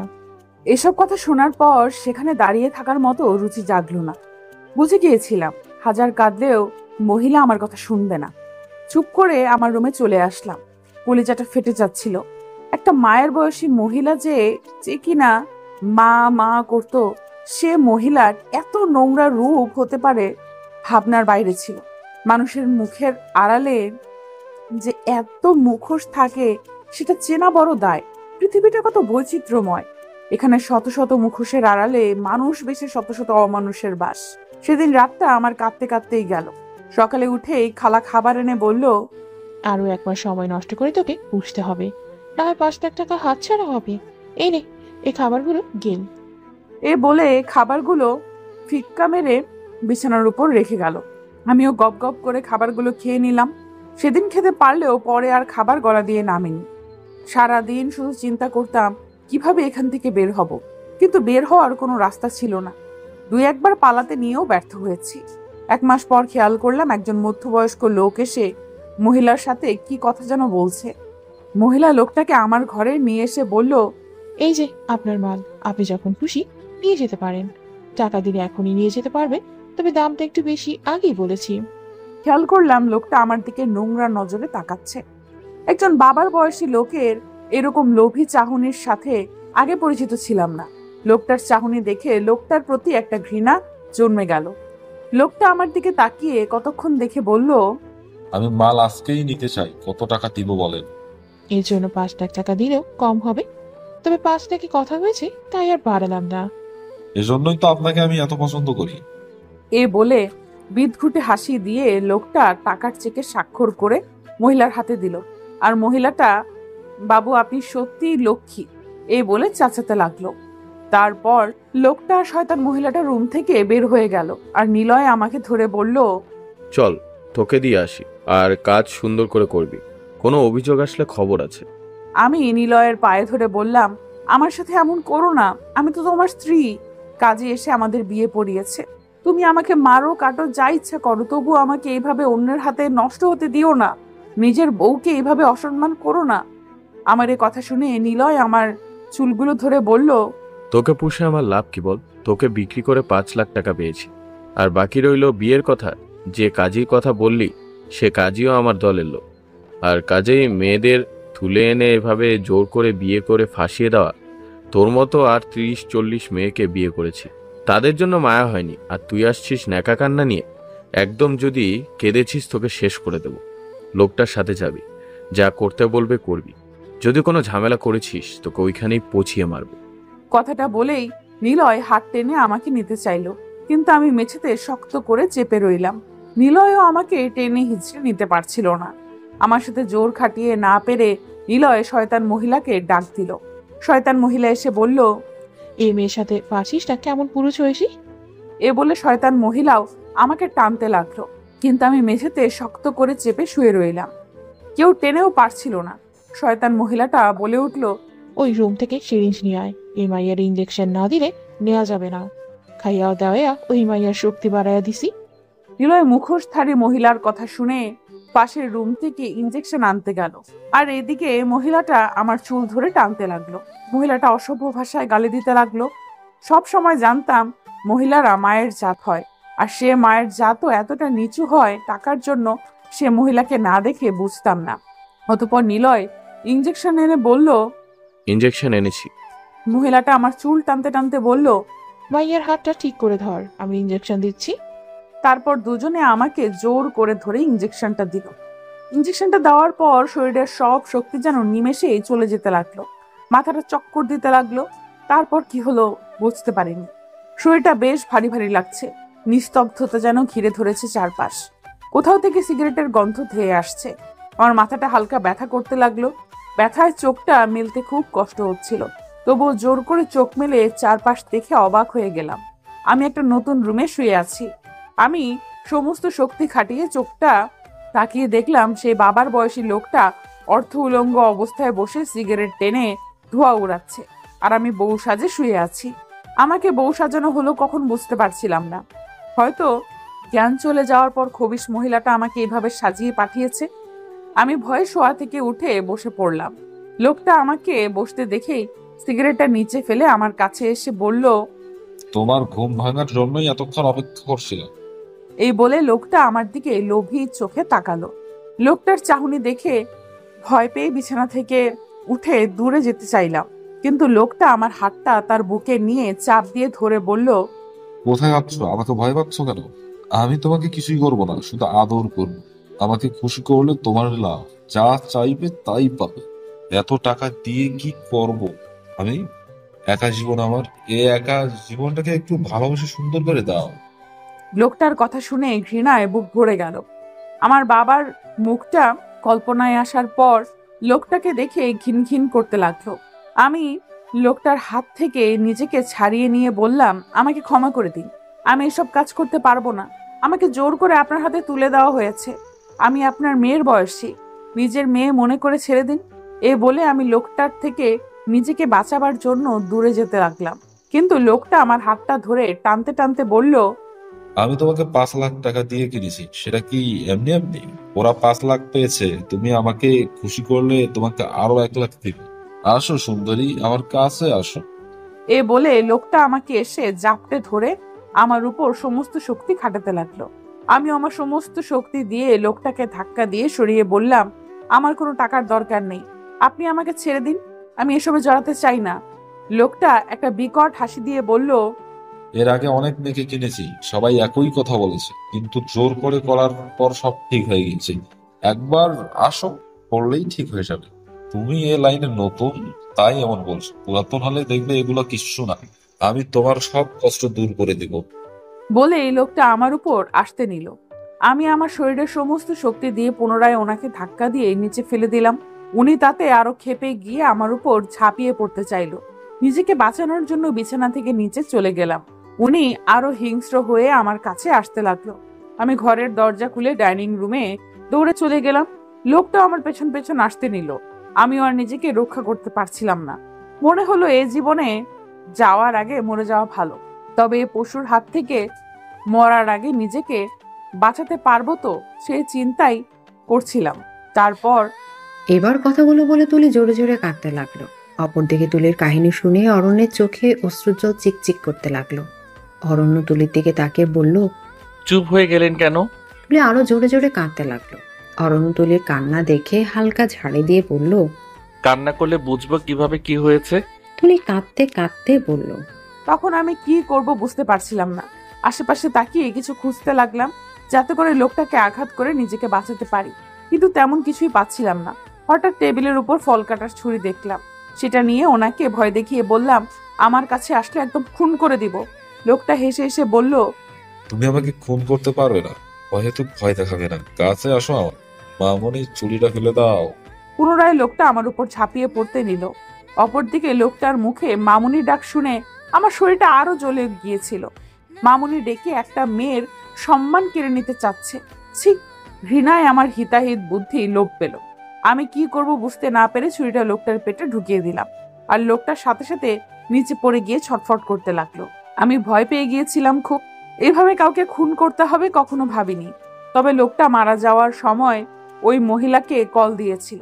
আমি বুঝতে পেরেছিলাম এ বাসায় থাকাটা আমার জন্য বিপজ্জনক হয়ে যাবে। তাই ছুরিটা লোকটার পেট থেকে বের করে শাড়ির নিচে লুকিয়ে বাসা থেকে বের হয়ে আসলাম। বাসা থেকে বের হওয়ার কিছুক্ষণ পর কিছু লোক আমার পিছু নিল। আমি সাথে সাথে দৌড়ে লুকানোর চেষ্টা করলাম। লুকিয়ে লোকগুলোকে ফাঁকি দিয়ে ওই ব্রিজের কাছে আসলাম। খুন করে এসেছি তাই বাসায় যেতে পারছিলাম না। অপরদিকে পুলিশের কাছেও যেতে পারছিলাম না, কারণ তারা আমাকেই প্রহার করবে এটাই মনে হয়েছিল। কোনো কিছু উপায় না পেয়ে ব্রিজের উপর তাকিয়ে রইলাম কতক্ষণ। তারপর মনে হলো এ পাপী জীবনে যাওয়ার চেয়ে মরে যাওয়া ভালো। এজন্য ব্রিজ থেকে ঝাঁপ দিতে নিলাম। এর মধ্যে আপনি আসলেন, আর বাকি কাহিনী তো জানেন। সেদিন এত বিশ্বাসের ভিড়ে আপনাকে খুব বিশ্বাস করতে ইচ্ছে করছিল। বেশ দোটানায় পড়ে গিয়েছিলাম আপনার সাথে আসবো কিনা এটা ভেবে। পরে চিন্তা করলাম আপনিও যদি এমন কিছু করেন ছুরি তো আছেই, আপনাকেও শেষ করে দেব। এই ভেবেই আপনার সাথে আপনার বাসায় আসি, আর 2 মাস আপনার বাসায় কাটাই। অরণ্য তুলির কথা শোনার পর একটু অশ্রুজ্জ্বল অরণ্যের চোখের কোণায় আসলেও মুখের হাসি দিয়ে তা নিবারণ করে বলল, তার মানে আপনি একটা মার্ডার করেছেন?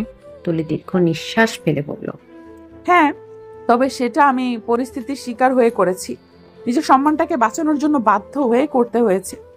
অরণ্যের দাঁত দিয়ে নখ কাটতে কাটতে বলল, আচ্ছা, মার্ডার করার পর আপনার অনুভূতি কেমন ছিল জানতে পারি কি? জীবনে এই প্রথম কোনো মার্ডার করা আসামির সামনে বসে আছি। আমার খুব শখ ছিল একজন মার্ডার করা আসামিকে সামনাসামনি দেখব, বন্ধুত্ব করব। আজকে সেই ইচ্ছাটা পূরণ হয়েছে।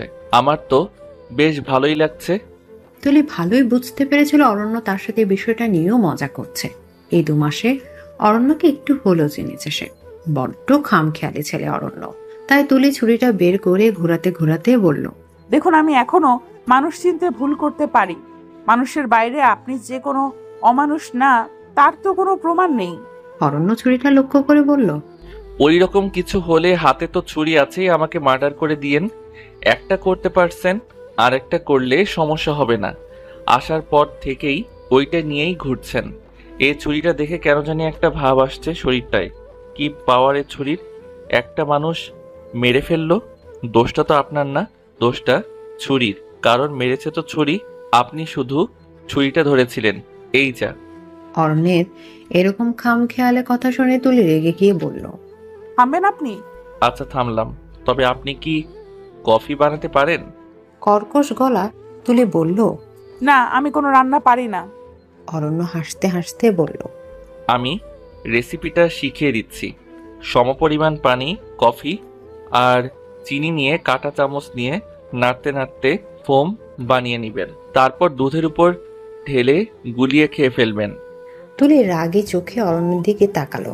অরণ্য তুলির রাগে চোখ দেখে 2 হাত তুলে বলল, আরে রেসিপিটা বলেছি, তার মানে এই না যে আপনাকে এখনই বানিয়ে খাওয়াতে হবে। আপনি পরের বার বানাবেন, আজকে আমি বানাবো। এ বলে অরণ্য টেবিল থেকে একটা ডায়েরি তুলির দিকে এগিয়ে বলল। এই ডায়েরিটা পড়ুন। তুলি কৌতূহল চোখে অরণ্যকে বলল, এটা কার ডায়েরি? ডায়েরির উপরে নাম লেখা আছে, দেখুন। তুলি ডায়েরির উপরে খেয়াল করে দেখলো সাবিহা জান্নাত মীরা লেখা।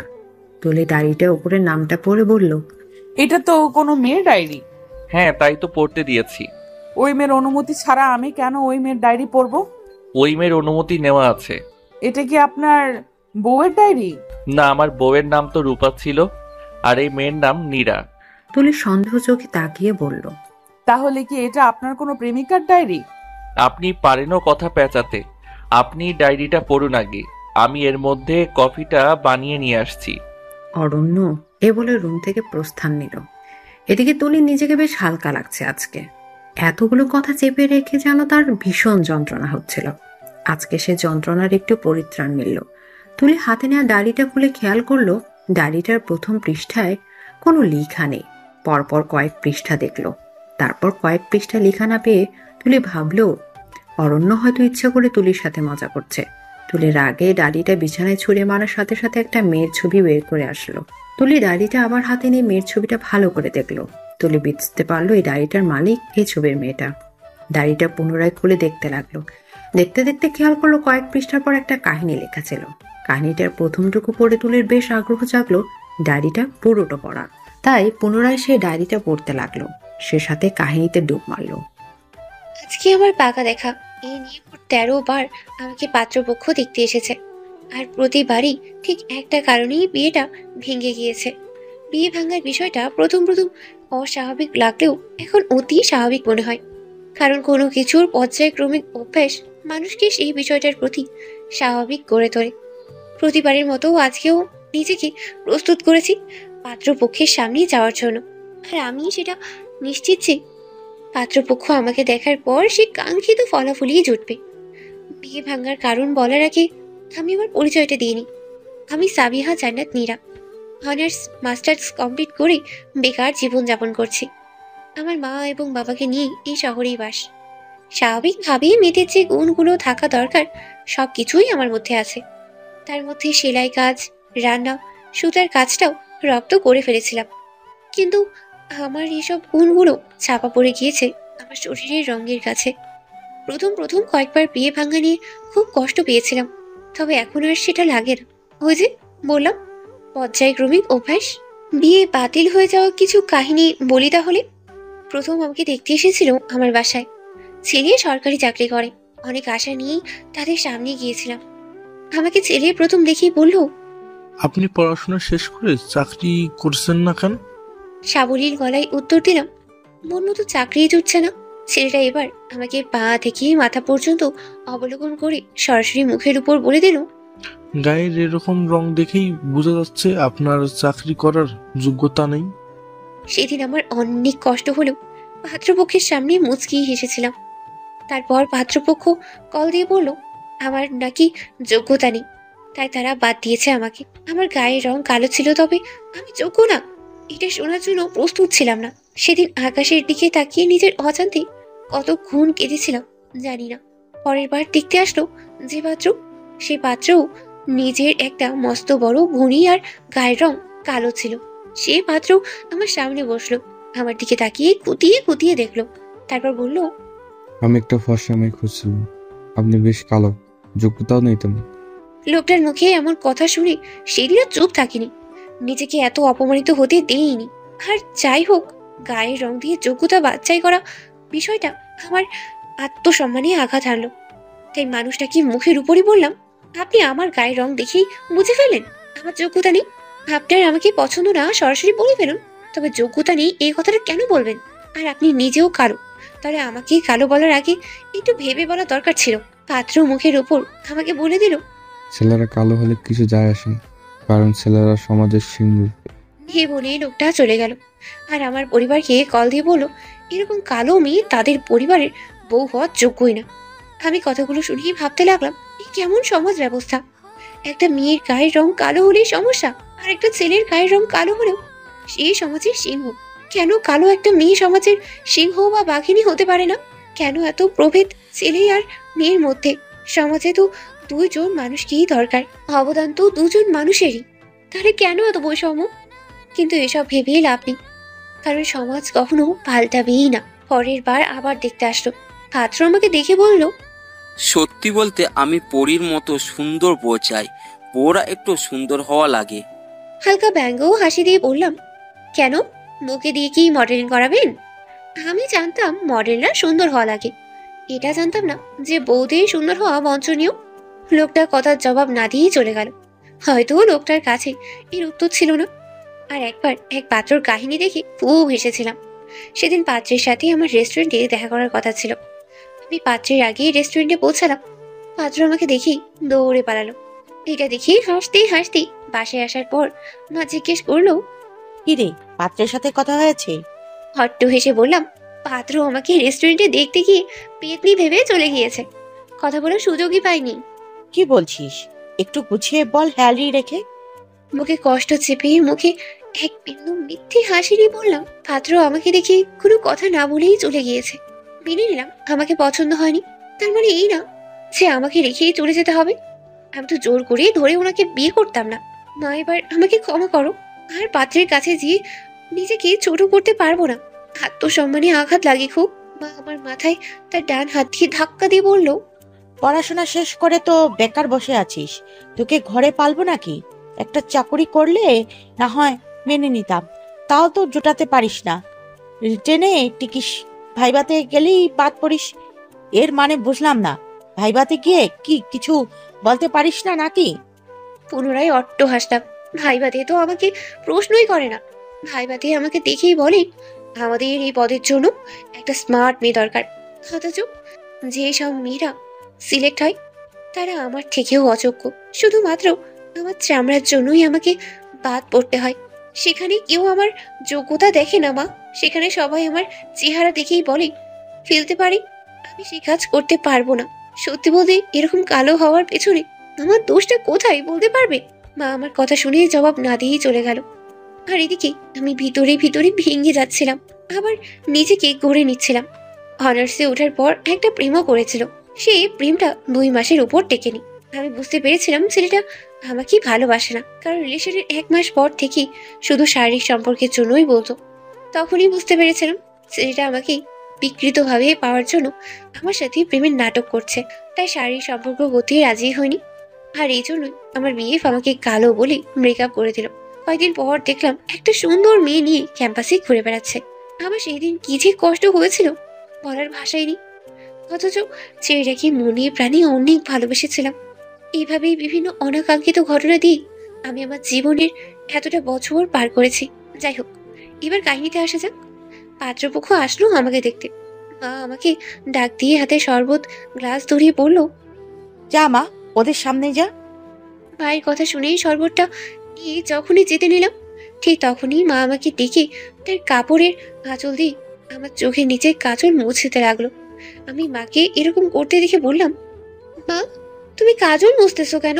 মা রাগ রাগ গলায় জবাব দিল, এমনি গায়ের রং কালো, তার মধ্যে কাজল আরো কালো।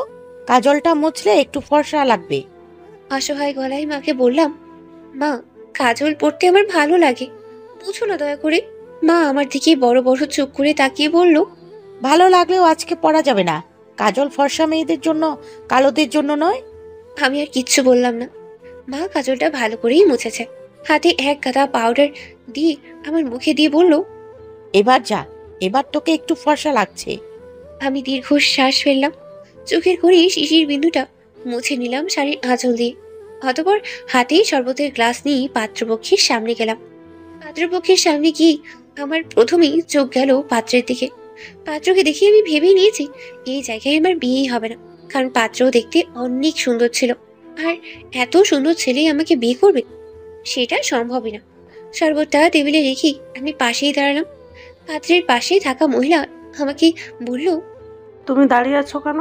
এখানে বসো। আমি ভদ্র মহিলার কথা শুনে আমার পাশে খালি সোফায় বসলাম। আমি বসার পর ভদ্র মহিলাটা আমার ভালো করে দেখে জিজ্ঞেস করলো, তোমার নাম কি? সাবিহা জান্নাত নীরা। তোমরা ভাই বোন কয়জন? আমি একাই। তোমার বাবা কি করে? ছোটখাটো ব্যবসা করে। তোমার চাচা ফুপুরা কতজন? 2 চাচা 1 ফুপি। চাচা বড় নাকি ফুপু বড়? আমার চাচা বড়, ফুপি ছোট। তোমার মামা খালারা কতজন? মনে মনে বিরক্ত হচ্ছিলাম ওনার এরকম প্রশ্নে। মনে হচ্ছে আমার 14 গোষ্ঠী উদ্ধার করেই ছাড়বে এই মহিলা। আমি বিরক্তিটা ভেতরে ভেতরে রেখেই বললাম, মামা সবার বড়, তারপর আমার মা, তারপর আমার ছোট খালা। কিসে পড়তেছো? সাইকোলজিতে অনার্স মাস্টার্স কমপ্লিট করেছি। ঘরের সব কাজ পারো? হ্যাঁ। রান্না পারো? হ্যাঁ। তারপর ভদ্র মহিলা আমার বাবাকে বললেন, আমার যা জানার জেনে নিয়েছি, একটু ছেলে মেয়েকে আলাদা করে কথা বলতে দিন। আমার বাবা হাসতেই হাসতেই বলল, হ্যাঁ তা তো অবশ্যই। তারপর আমাকে আর আজ্ঞত পাত্রকে একটা রুমে নেওয়া হলো। আর আমি মনে মনে অপমানিত হওয়ার জন্য প্রস্তুত হচ্ছিলাম। ছেলেটা আমার দিকে তাকিয়ে প্রথম বলল, এত পড়াশোনা করে বসে আছেন যে চাকরি করবেন না? আমি মাথা নিচু করে ছেলেকে জবাব দিলাম, সত্যি বলতে ওই রকম মন মতো চাকরি গায়ের রঙের জন্য পাইনি। ভবিষ্যতে কি করার ইচ্ছা আছে? বিনয়ের সুরে উত্তর দিলাম, আপাতত বিয়ে হলে মন দিয়ে সংসার করার ইচ্ছাই আছে, আর চাকরি হলে পাশাপাশি চাকরি করব। এরপর কিছুক্ষণ চুপ থেকে পাত্র আমার দিকে তাকিয়ে বলল, আপনার পাটা কি দেখা যাবে, যদি কিছু মনে না করেন? হাসতে হাসতে বললাম, কেন দেখানো যাবে না, অবশ্যই দেখানো যাবে। ভাবছেন আমি আরো কালো? মাথা নিচু করে পাত্র বললেন, না মানে ঠিক তা না, মুরব্বীদের কাছে শুনেছি মেয়ে দেখতে গেলে পা দেখতে হয়, তাই আর কি। আপনি না দেখাতে চাইলে সমস্যা নেই। আমি লোকটার কথা শুনে একটু জোরেই হাসি দিয়ে ফেললাম। আর লোকটা আমার হাসি শুনে বেশ লজ্জা পেয়ে জিজ্ঞেস করলেন, আমি কি ভুল কিছু বলেছি?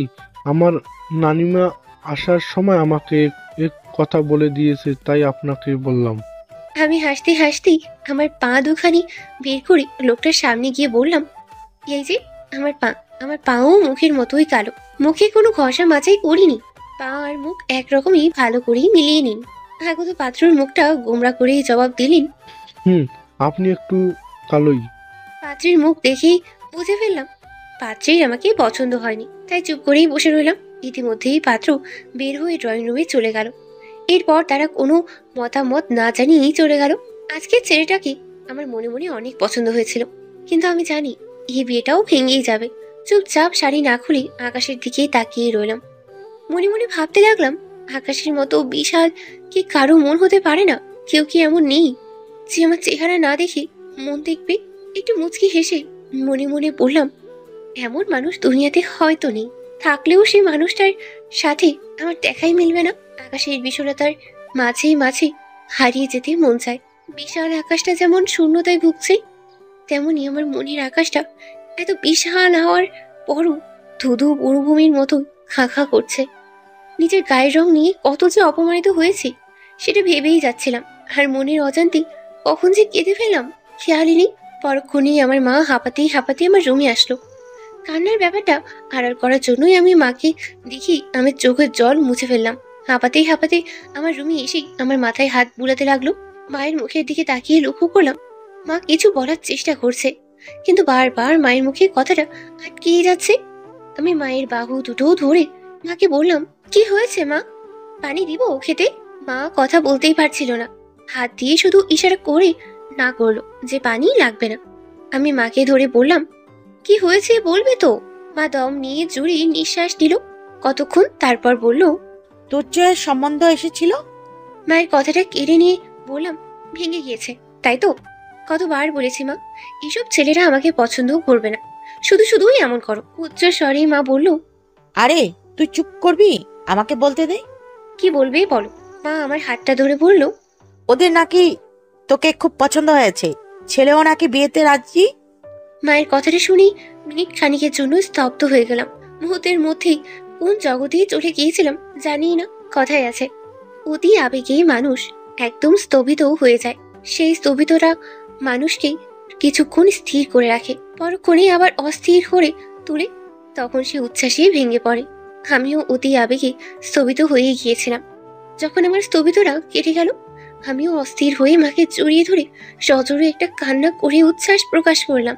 মাকে জড়িয়ে ধরে বললাম, তুমি কি মশকরা করতেছো নাকি? এত সুন্দর ছেলে পছন্দ করেছে, মানতেই পারছি না। তোর সাথে কি আমার মস্করার সম্পর্ক নাকি যে মস্করা করব? সত্যি একটু আগে পাত্রপক্ষ তোর বাবাকে ফোন দিল, তোর বাবা কলটা পেয়ে আমাকে বলল। কি গো নীরার মা, কলটা কি ধরবো? আমার তো মনে হচ্ছে না নীরাকে তারা পছন্দ করছে। কলটা ধরে না শব্দটা শুনতে ইচ্ছা করছে না। তুমি কি বলো, কলটা ধরবো? আমিও হতাশ গলায় বললাম, আমারও মনে হয় না এত সুন্দর ছেলের জন্য তারা নীরাকে পছন্দ করবে, কিন্তু ভদ্রতা বলেও একটা কথা আছে, তুমি কলটা ধরে ভালো মন্দ বলে রেখে দাও। তোর বাবা আমার কথা শুনে কলটা ধরলো, কলটা ধরে কথা বলার পর তোর বাবা কলটা কাটতে লাগলো। আমি তো ভেবেছিলাম তারা না করে দিয়েছে, তাই তোর বাবা কাঁদতেছে। তাই তোর বাবাকে সান্ত্বনা দেওয়ার জন্য তোর বাবার কাছে গিয়ে বললাম, যা হবার তা তো হয়েছে, তা নিয়ে এত কান্না করার কিছু নেই। নীরার কপালে যা আছে তাই হবে, কেউ না কেউ নীরাকে পছন্দ করবে, দেখো তুমি মন খারাপ করো না। তোর বাবা আমার হাতটা ধরে বলল, জানো রাবেয়া, আজকের কান্নাটা কষ্টের না, আজকের কান্নাটা সুখের। আমাদের নীরাকে পাত্রপক্ষ পছন্দ করেছে। তোর বাবা যখন একথা বলল, আমিও ঠিক কি করব খুশিতে বুঝে উঠতে পারিনি। দৌড়ে তোর রুমে আসলাম। এ বলে মা আমাকে জড়িয়ে ধরে পুনরায় বলল, আল্লাহ তোর একটা ব্যবস্থা করে দিয়েছে, এতটা খুশি লাগছে বলার ভাষা নাই রে নীরা। এই বলেই মা চলে গেল। আমি আকাশের দিকে তাকালাম, আবার তাকিয়ে ভাবতে লাগলাম, তাহলে কি সেই ছেলের সন্ধান আমি পেয়েছি, নাকি আমি কোনো দিবা স্বপ্ন দেখছি? দেখি তো হাতে একটু চিমটি কেটে। এই বলেই নিজের হাতে নিজেই চিমটি কাটলাম আর আহ করে উঠলাম। না, সত্যিই তো ঘটনা। তাহলে কি আমার স্বপ্নের পুরুষকে আমি পেতে যাচ্ছি? ভেবেই যেন গায়ে ভালো লাগার শিহরণ দিয়ে উঠল।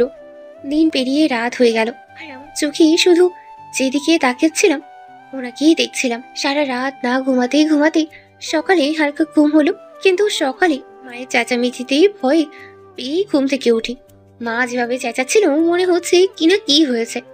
আমার মনে হলো তাহলে কি আমার বিয়ে ভেঙে গেল, আর এই জন্যই কি মা চেঁচাচ্ছে? সাজের আকাশে সূর্যটা লাল হয়ে ডুবতে লাগলো। সূর্যের রক্তিম আভায় আকাশটাও লাল রঙে রঙিন হয়ে গেল। দিন পেরিয়ে রাত হয়ে গেল, আর আমার চোখে শুধু যেদিকে তাকাচ্ছিলাম ওনাকেই দেখছিলাম। সারা রাত ন ঘুমাতে ঘুমাতে সকালে হালকা ঘুম হলো, কিন্তু সকালে মায়ের চেঁচা মেঝেতে ভয় পেয়ে ঘুম থেকে উঠি। মা যেভাবে চেঁচাচ্ছিল মনে হচ্ছে কিনা কি হয়েছে। আমার মনে হলো তাহলে কি আমার বিয়ে ভেঙে গেল, আর এই জন্য কি মা চেঁচাচ্ছে? আমি বুঝে ওঠার আগেই বাবা আমার রুমে এসে জোরে জোরে কেঁদে বলল, ওরা কালকে তোকে আংটি পরিয়ে দিয়ে যাবে, তাকে নাকি ওদের অনেক পছন্দ হয়েছে, তাই বিয়ের কাজ দেরি করতে চায় না। অবশেষে আমার মেয়েটাও শ্বশুর বাড়ি যাবে। বাবার কথা শুনি বিশ্বাসই করতে পারছিলাম না যে আমাকে বিয়ে করার জন্য এত তাড়াহুড়ো করছে। আমি কোনো কথাই বলতেই পারছিলাম না। বাবার মতো আমিও কাঁদতে লাগলাম। বাবা আমার মাথায় হাত বুলিয়ে দিয়ে বলল, থাক মা, কাঁদিস না, আমি যাই, বাজার সদাই করতে হবে। কালকে তোকে আংটি পরিয়ে যাবে, একটু ভালো মন্দ তো ওদের খাওয়াতে হবে। মারে, এতদিন বিয়ের জন্য শুধু মন খারাপ হতো এটা ভেবে যে কবে তোর বিয়ে হবে। আজকে মন খারাপ হচ্ছে এটা ভেবে যে তুই আমাদের ছেড়ে চলে গেলেও ঘরটা যে শূন্য হয়ে যাবে মা। এই বলেই বাবা হু হু করেই কেঁদে দিল। বাবার কথা শুনিয়ে বাবাকে ছেড়ে থাকতে হবে এটা মনে করে আমিও হু হু করেই কাঁদতে লাগলাম। বাবা আমার চোখ মুছতে মুছতে বলল, তুই থাক, আমি বাজারে গেলাম, তোর কিছু লাগলে বল। না বাবা, কিচ্ছু লাগবে না, তুমি তোমার মতো করে যা ইচ্ছা নিয়ে এসো। বাবা পকেট থেকে 5,000 টাকা বের করে আমার হাতে গুজে দিয়ে বলল, এ টাকা কয়টা দিয়ে একটা ভালো শাড়ি কিনিস, ওদের সামনে গেলে তো একটু গুছিয়ে যেতে হবে, আর মাটাকে পরীর মতো লাগতে হবে। আমি বাবাকে জড়িয়ে ধরে বললাম, না বাবা, তোমার মেয়ে কালো, ওরই কেন হবে? তোমার মেয়ে তো পেতনি। বাবা আমার মাথায় হাত বুলাতে বুলাতে বলল, তুই জন্ম নেওয়ার পর থেকে আমি তোর গায়ের রং নিয়ে কখনো অসন্তুষ্ট প্রকাশ করিনি। আমার কাছে তুমি সবসময় পরীর মতো সুন্দরী ছিলি, এখনো তাই আছিস। তুই যে আমার রাজকন্যা মা। আমি বাবার কথা শুনে হেসেই দিলাম। সত্যি বলতে একমাত্র এই লোকটাই আমাকে কোনো দিন গায়ের রং দিয়ে কিচ্ছু বলেনি। এই লোকটা সবসময় আমাকে ভালোবাসার চাদরেই ঢেকে রেখেছে। আমি বাবাকে হাসি মুখে বললাম, রাজা সাহেব, এবার আপনি বাজারে যান, না হয় আপনার রানী সাহেবা যদি দেখে এখনো আমার সাথে বসেই আছেন, বাড়ি মাথায় তুলবে চিল্লাতে চিল্লাতে। আমি গেলাম তাহলে। বলি বাবা হাসতে হাসতেই বের হয়ে গেল। আর আমি আমার সবচেয়ে কাছের বান্ধবী তুরাকে কল দিয়ে আসতে বললাম। তুরার বিয়ে হয়েছে 2 বছর আগে। ওর স্বামী প্রবাসে থাকে, তুরাও স্বামীর সাথেই থাকতো, তবে কিছুদিনের জন্য দেশে একাই ঘুরতে এসেছে, কারণ ভাইয়া ছুটি পায়নি। কল দিয়ে খবরটা বললাম। অবশেষে আমার বান্ধবীর বিয়ে হচ্ছে। সব সময় দোয়া করতাম তুই যেন একটা ভালো বর পাস। আমি দুপুরেই আসতেছে, কি যে খুশি লাগছে নীরু। তুরার খুশি দেখে হাসতে হাসতে বললাম, আরে হয়েছে, এত খুশি হতে হবে না। এত খুশি হলে খুশির চোটে অক্কা পাবে। তাড়াতাড়ি আয়, তোকে নিয়ে শাড়ি কিনতে যাব। এই বলেই ফোনটা কেটে বসে বসে তুর্যের কথা ভাবতে লাগলাম। ও বলাই হয়নি, আগত পাত্রীর নাম তুর্য, পুরো নাম তুর্জয় শাকিল, তবে ছোট করে ওনাকে সবাই তুর্জয় ডাকি। এর মধ্যেই মা ডাক দিতে লাগলো, নীরা কই তুই? হাত মুখ ধুয়ে ডাইনিং টেবিলে আয়, খাবার নিয়ে বসে আছি, তোর খাওয়া শেষ হলে বাকি কাজ করব। মায়ের ডাক পেয়ে আমি ওয়াশরুমে গিয়ে হাত মুখ ধুয়ে টেবিলে খেতে বসলাম। মা আমাকে পরোটা দিয়ে বলল, এগুলা সব সবজি দিয়ে খাবি, এই কয়দিন সবজি খাবি, তাহলে স্কিন সুন্দর হবে, দেখতে সুন্দর লাগবে। আট্টু হেসে বললাম, কি যে বলো না মা, যে কালো তাকে জামা দিয়ে ঘষলেও ফর্সা হবে না। এটা ফেয়ার অ্যান্ড লাভলির অ্যাড না যে 7 দিন মেখে ফর্সা হয়ে যাব। বিরক্তি গলায় মা জবাব দিল, তুই এত কথা বলিস কেন? খেতে বলেছি, খা। মায়ের বিরক্তি মুখটা দেখি হালকা হেসে বললাম, খাচ্ছি তো। মা দুপুর দিকে তোরা আসবে। বাবা আমাকে 5,000 টাকা দিয়েছে শাড়ি কেনার জন্য। ও আসলেই দুপুরের দিকে বের হব। মা রাগী গলায় বলল, বের হওয়ার কি আর সময় পেলি না? এই ভর দুপুরে বের হলে এমনই কালো আরো কালো হয়ে যাবি। দুপুরে বের হওয়ার কোনো দরকার নেই। কথাটা বলেই মা রাগে সাপের মতো ফোঁস ফোঁস করতে লাগলো। তুমি পারো বটে, এত রাগ দেখাতে হবে না। তোরা আসলেই বিকালে বের হব। এবার ঠিক আছে? আজকে তুমি একটু বেশি আহ্লাদ আর বকবক করছো। মা আমার বিপ্লব জুড়ে বলল, আমি যাই করি তা শুনি তোর গায়ে লাগে? আমার কথা তো তোর ভালো লাগে না? জন্মের পর থেকেই মায়ের এই বিলাপ শুনেই বড় হয়েছে। বাবা তো মনে হয় বিয়ের পর থেকেই শুনেছে। আমি মাকে কিছু বলতে যাব, এমন সময় কলিং বেলের আওয়াজ আসলো কানে। মা দৌড়ে দরজা খুললো। দরজা খোলার সাথে সাথেই তুরার কথা শুনতে পেলাম। তুরার কথা শুনে আমি দৌড়ে গিয়ে তুরাকে জড়িয়ে ধরে বললাম, তোর না দুপুরে আসার কথা, এত তাড়াতাড়ি চলে আসলি? তুরা কোমরে হাত দিয়ে আমার দিকে তাকিয়ে বলল, তাড়াতাড়ি চলে এসে সমস্যায় ফেলে দিলাম মনে হয়। আরে ধুর, কি যে বলিস না, তোর জন্যই অপেক্ষা করছিলাম। তোর বিয়ের কথা শুনে আমার ঘরে আর মন টিকলো না, তাই চলে আসলাম। পাশ থেকে মা বলে উঠল, এসেছিস ভালো করেছিস। এখন বিয়ের আগ পর্যন্ত থেকে যাবি। তুরা তার হাতটা পেটে ধরে মাকে বলল, আন্টি, আগে আমাকে কিছু খেতে দাও। তোমার হাতের রান্না খাবো বলে না খেয়ে চলে এসেছি। এই দেখ, তোকে খেতে না দিয়ে বকবক করছি। তাড়াতাড়ি আয়, পরোটা আছে, খেয়ে নে। তারপর তুরার নাস্তা শেষ, দুজনে রুমে গিয়ে শুয়ে দুনিয়ার যত আজাইরা গল্প আছে পড়তে লাগলাম। কথায় আছে, দুজন মেয়ে মানুষ যদি এক হয় আর তারা যদি বেস্ট ফ্রেন্ড হয়, তাহলে তাদের কথা কোনো সুস্থ মানুষ শুনলেও পাগল হয়ে যাবে। আমাদের অবস্থাও ঠিক এমনই হয়। কত কি যে বলছি হিসাবই নেই। মোট কথা মুখের নিস্তারই নেই। কখন যে সকাল পেয়ে দুপুর হয়ে গেল সেই হিসাবই নেই। মায়ের ডাকে আমাদের আড্ডার ঘোর কাটলো। মা ডাকতে ডাকতে বলল, কি রে, আর কত কথা বলবি? এদিকে যে দুপুর গড়িয়ে গিয়েছে সে খেয়াল আছে নাকি? কখন খাবি, কখন শপিং এ যাবি? মায়ের ডাকে সাড়া দিয়ে বললাম, আসছি মা, চিন্তা করো না। চটপট খাওয়া শেষ করে চলে যাব। দুপুরের খাওয়া শেষ করে দুজনে শপিংয়ে গেলাম। মার্কেট ঘেটে একটা লাল শাড়ি কিনলাম। তবে আমার চোখ মন পড়েছিল কালো শাড়িতে। জন্মের পর থেকে কালো হওয়ার জন্য কালো কিছু কখনো পরতেই পারিনি। যাই হোক, সেই আফসোস করে এখন লাভ নেই। যা আমার জন্য বরাদ্দ হয় না, সেটা পাওয়ার ইচ্ছা করাও উচিত না। টুকটাক আরো কিছু জিনিস কিনে বাসায় ফিরলাম দুজন। তোরা যেতে চাইলেও তোরাকে জোর করিয়ে রেখে দিলাম। সারা রাত তুরার সাথে কথা বলতে বলতে পার করলাম। সকালে উঠেই টানা 2 ঘন্টা তুরা আর মা মিলে আমার উপর রূপচর্চার যত টিপস আছে সব প্রয়োগ করলো। একটু পরে পাত্রপক্ষ আসবে আমাকে আংটি পরাতে। ভেবে যেন আমি আনমনা হয়ে গেলাম।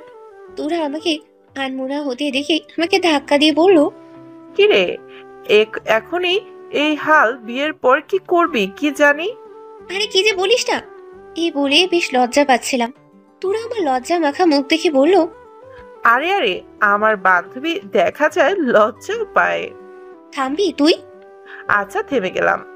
হে বলি তোরা হুট করে নাক শুকে একটা টান দিয়ে বলল, ও আন্টি, মনে হয় মেজবানি রান্না করতেছে।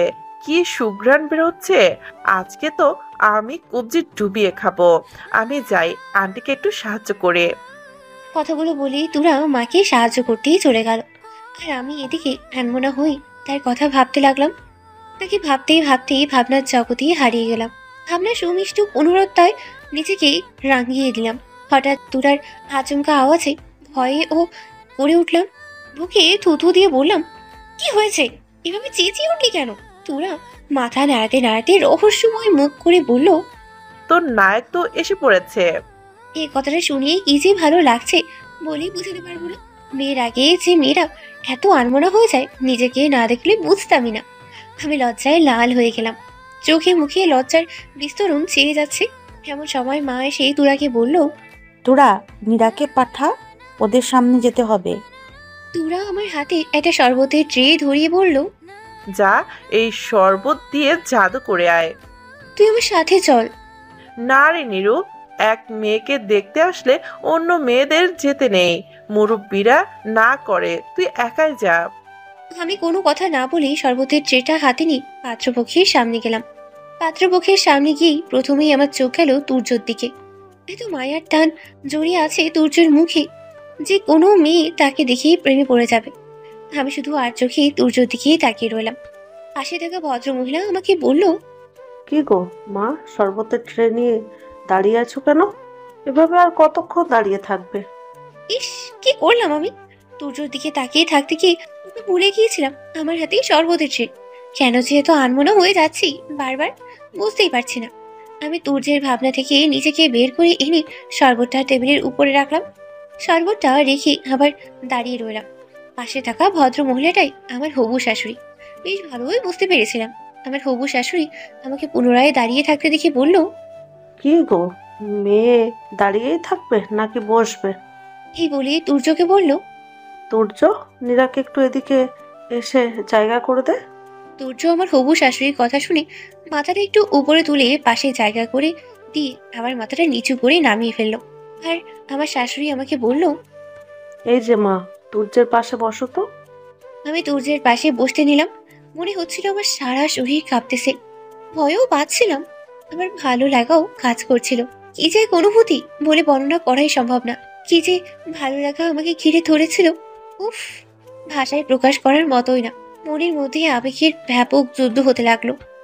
আবেগের যুদ্ধ নিজেকে জয়ী করে তুর্যের পাশে বসলাম। আমার হবু শাশুড়ি তুর্যের পাশে বসার পর বলল, বাহ, দুজনকে তো বেশ মানিয়েছে।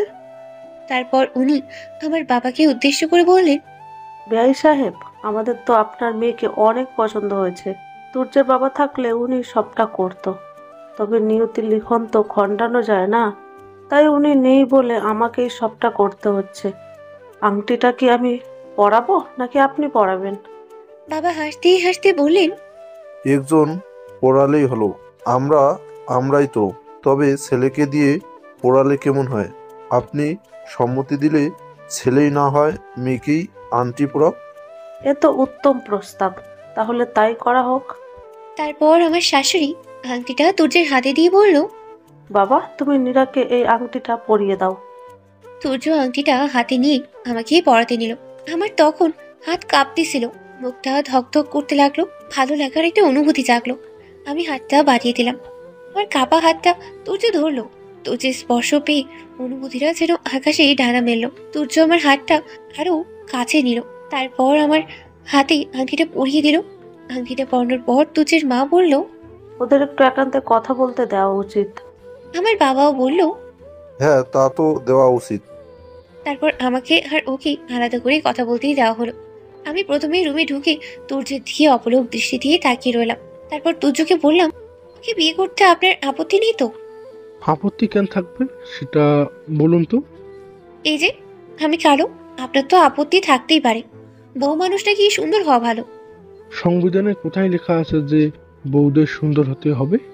তুর্যের কথাটা শুনে বেশ অপ্রস্তুত হয়ে মাথা নিচু করে বললাম, তা লেখা নেই, তবে এর আগে আমাকে যারা দেখতে এসেছে তারাই বলেছে। সবার চোখে সৌন্দর্যের সংজ্ঞাটা এক না। আমার কাছে আপনি অনেক সুন্দরী। আপনার গায়ের রং আমার কাছে কিছু না। আপনার ওই চোখ দুটোই আমাকে টেনে আপনার কাছে নিয়ে এসেছে। আচ্ছা, আপনি চোখে কাজল পরেননি কেন? এই প্রথম আমাকে কেউ প্রশংসা করেছে, তাই অনেক আবেগী হয়ে বললাম, মা আমাকে কাজল পরতে দেয়নি, কারণ কাজল পরলে নাকি আমাকে কালো দেখায়। তাই তুর্য আমার দিকে তাকিয়ে বলল, বিয়ের পর কাজল কিনে দিলে পরবেন তো? আমি খুশিতে আটখানা হয়ে বললাম, পরবো না কেন? আমার তো কাজল পরতে অনেক ভালো লাগে। আপনি কিনে দিলে তো খুশি হয়ে পরবো। আচ্ছা, আমার গায়ের রং কালো, এতে আপনার সমস্যা নেই তো? সত্যি করে বলবেন। আপনি বড্ড হাস্যকর একটা প্রশ্ন করলেন। যেমন? এই যে আপনি বললেন আমার সমস্যা আছে কি না। সমস্যা থাকলে কি আর আমি বিয়ে করি? সমস্যা নেই বলেই তো বিয়েতে রাজি হয়েছি। ওনার কথা শুনে মনের অজান্তে চোখের কোণে অশ্রু বিন্দু ছলছল করছিল। উনি আমার কাছে এসে বললেন, আপনার ওই চোখে জল মানায় না, কাজল মানায়। শুধু শুধু কাঁদবেন না। আমি চোখের জল মুছতে মুছতে বললাম, আমাকে আজ পর্যন্ত কেউ এভাবে বলেনি, কারণ মুখে কখনো এত প্রশংসা শুনিনি। দিনের পর দিন অযোগ্য পাত্রদের হতেও রিজেক্ট হয়েছে বারবার। এরপর থেকে মনের সব আত্মবিশ্বাস চলে গিয়েছে। আজকে নতুন করে মনে হচ্ছে সে আত্মবিশ্বাসটা ফিরে পাচ্ছে। আচ্ছা, আমাকে নিয়ে আপনি আপনার বন্ধুদের সামনে যেতে পারবেন? অবশ্যই পারবো।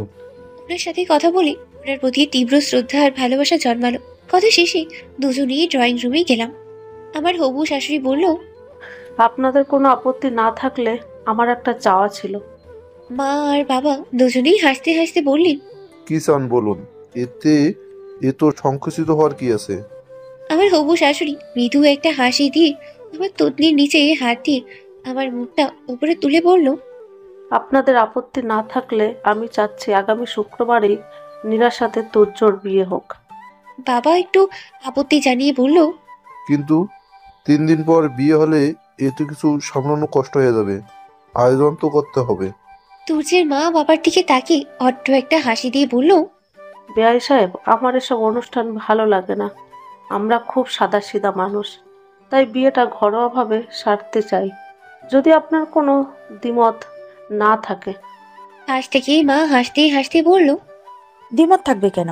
আমাদের মেয়ে আপনাদের কাছে গিয়ে সুখে থাকলেই হবে। আমার শাশুড়ি মাকে ভরসা দিয়ে বললেন, আপনার মেয়ে কি আমার মেয়ে না বেআইন? এসব নিয়ে একদম ভাববেন না। তাহলে ওই কথাই রইল যে আগামী শুক্রবার বিয়ে, এর মধ্যে তো কথা হবেই। তারপর উনি আমার দিকে তাকিয়ে বললেন, এই যে নিরামা, কালকে একটু সময় রেখো, তুর্য তোমাকে নিয়ে শপিংয়ে যাবে।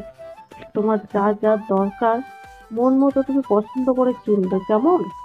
এই যে এই কাগজে তোমার হবুবরের নাম্বার দেওয়া আছে, সময় করে কল দিয়ে ওকে। ওটা একটু লাজুক, তোমার নিজেও কল দেওয়ার সাহস পায়নি, তুমিই কল দিও ওকে। হবু শাশুড়ি মায়ের কথা শুনে বেশ লজ্জা মাখা মুখে কাজটা নিয়ে মাথায় নেড়ে বললাম, আচ্ছা। তারপর ওনারা দুপুরের খাবার খেয়ে চলে গেল। আমি দৌড়ে কাগজ হাতে নিয়ে তুরার কাছে বসলাম। তুরার কাছে হাসতেই তুরা আমাকে জড়িয়ে ধরে বলল, তোর বিয়ে নিয়ে অনেক চিন্তায় ছিলাম দোস্ত, কারণ কেউ তোর ভেতরের সৌন্দর্যটা দেখতো না। আজকে এমন একটা মানুষের সাথে তোর বিয়ে হচ্ছে যে কিনা তোর ভেতরের সৌন্দর্যটা অনুভব করেছে।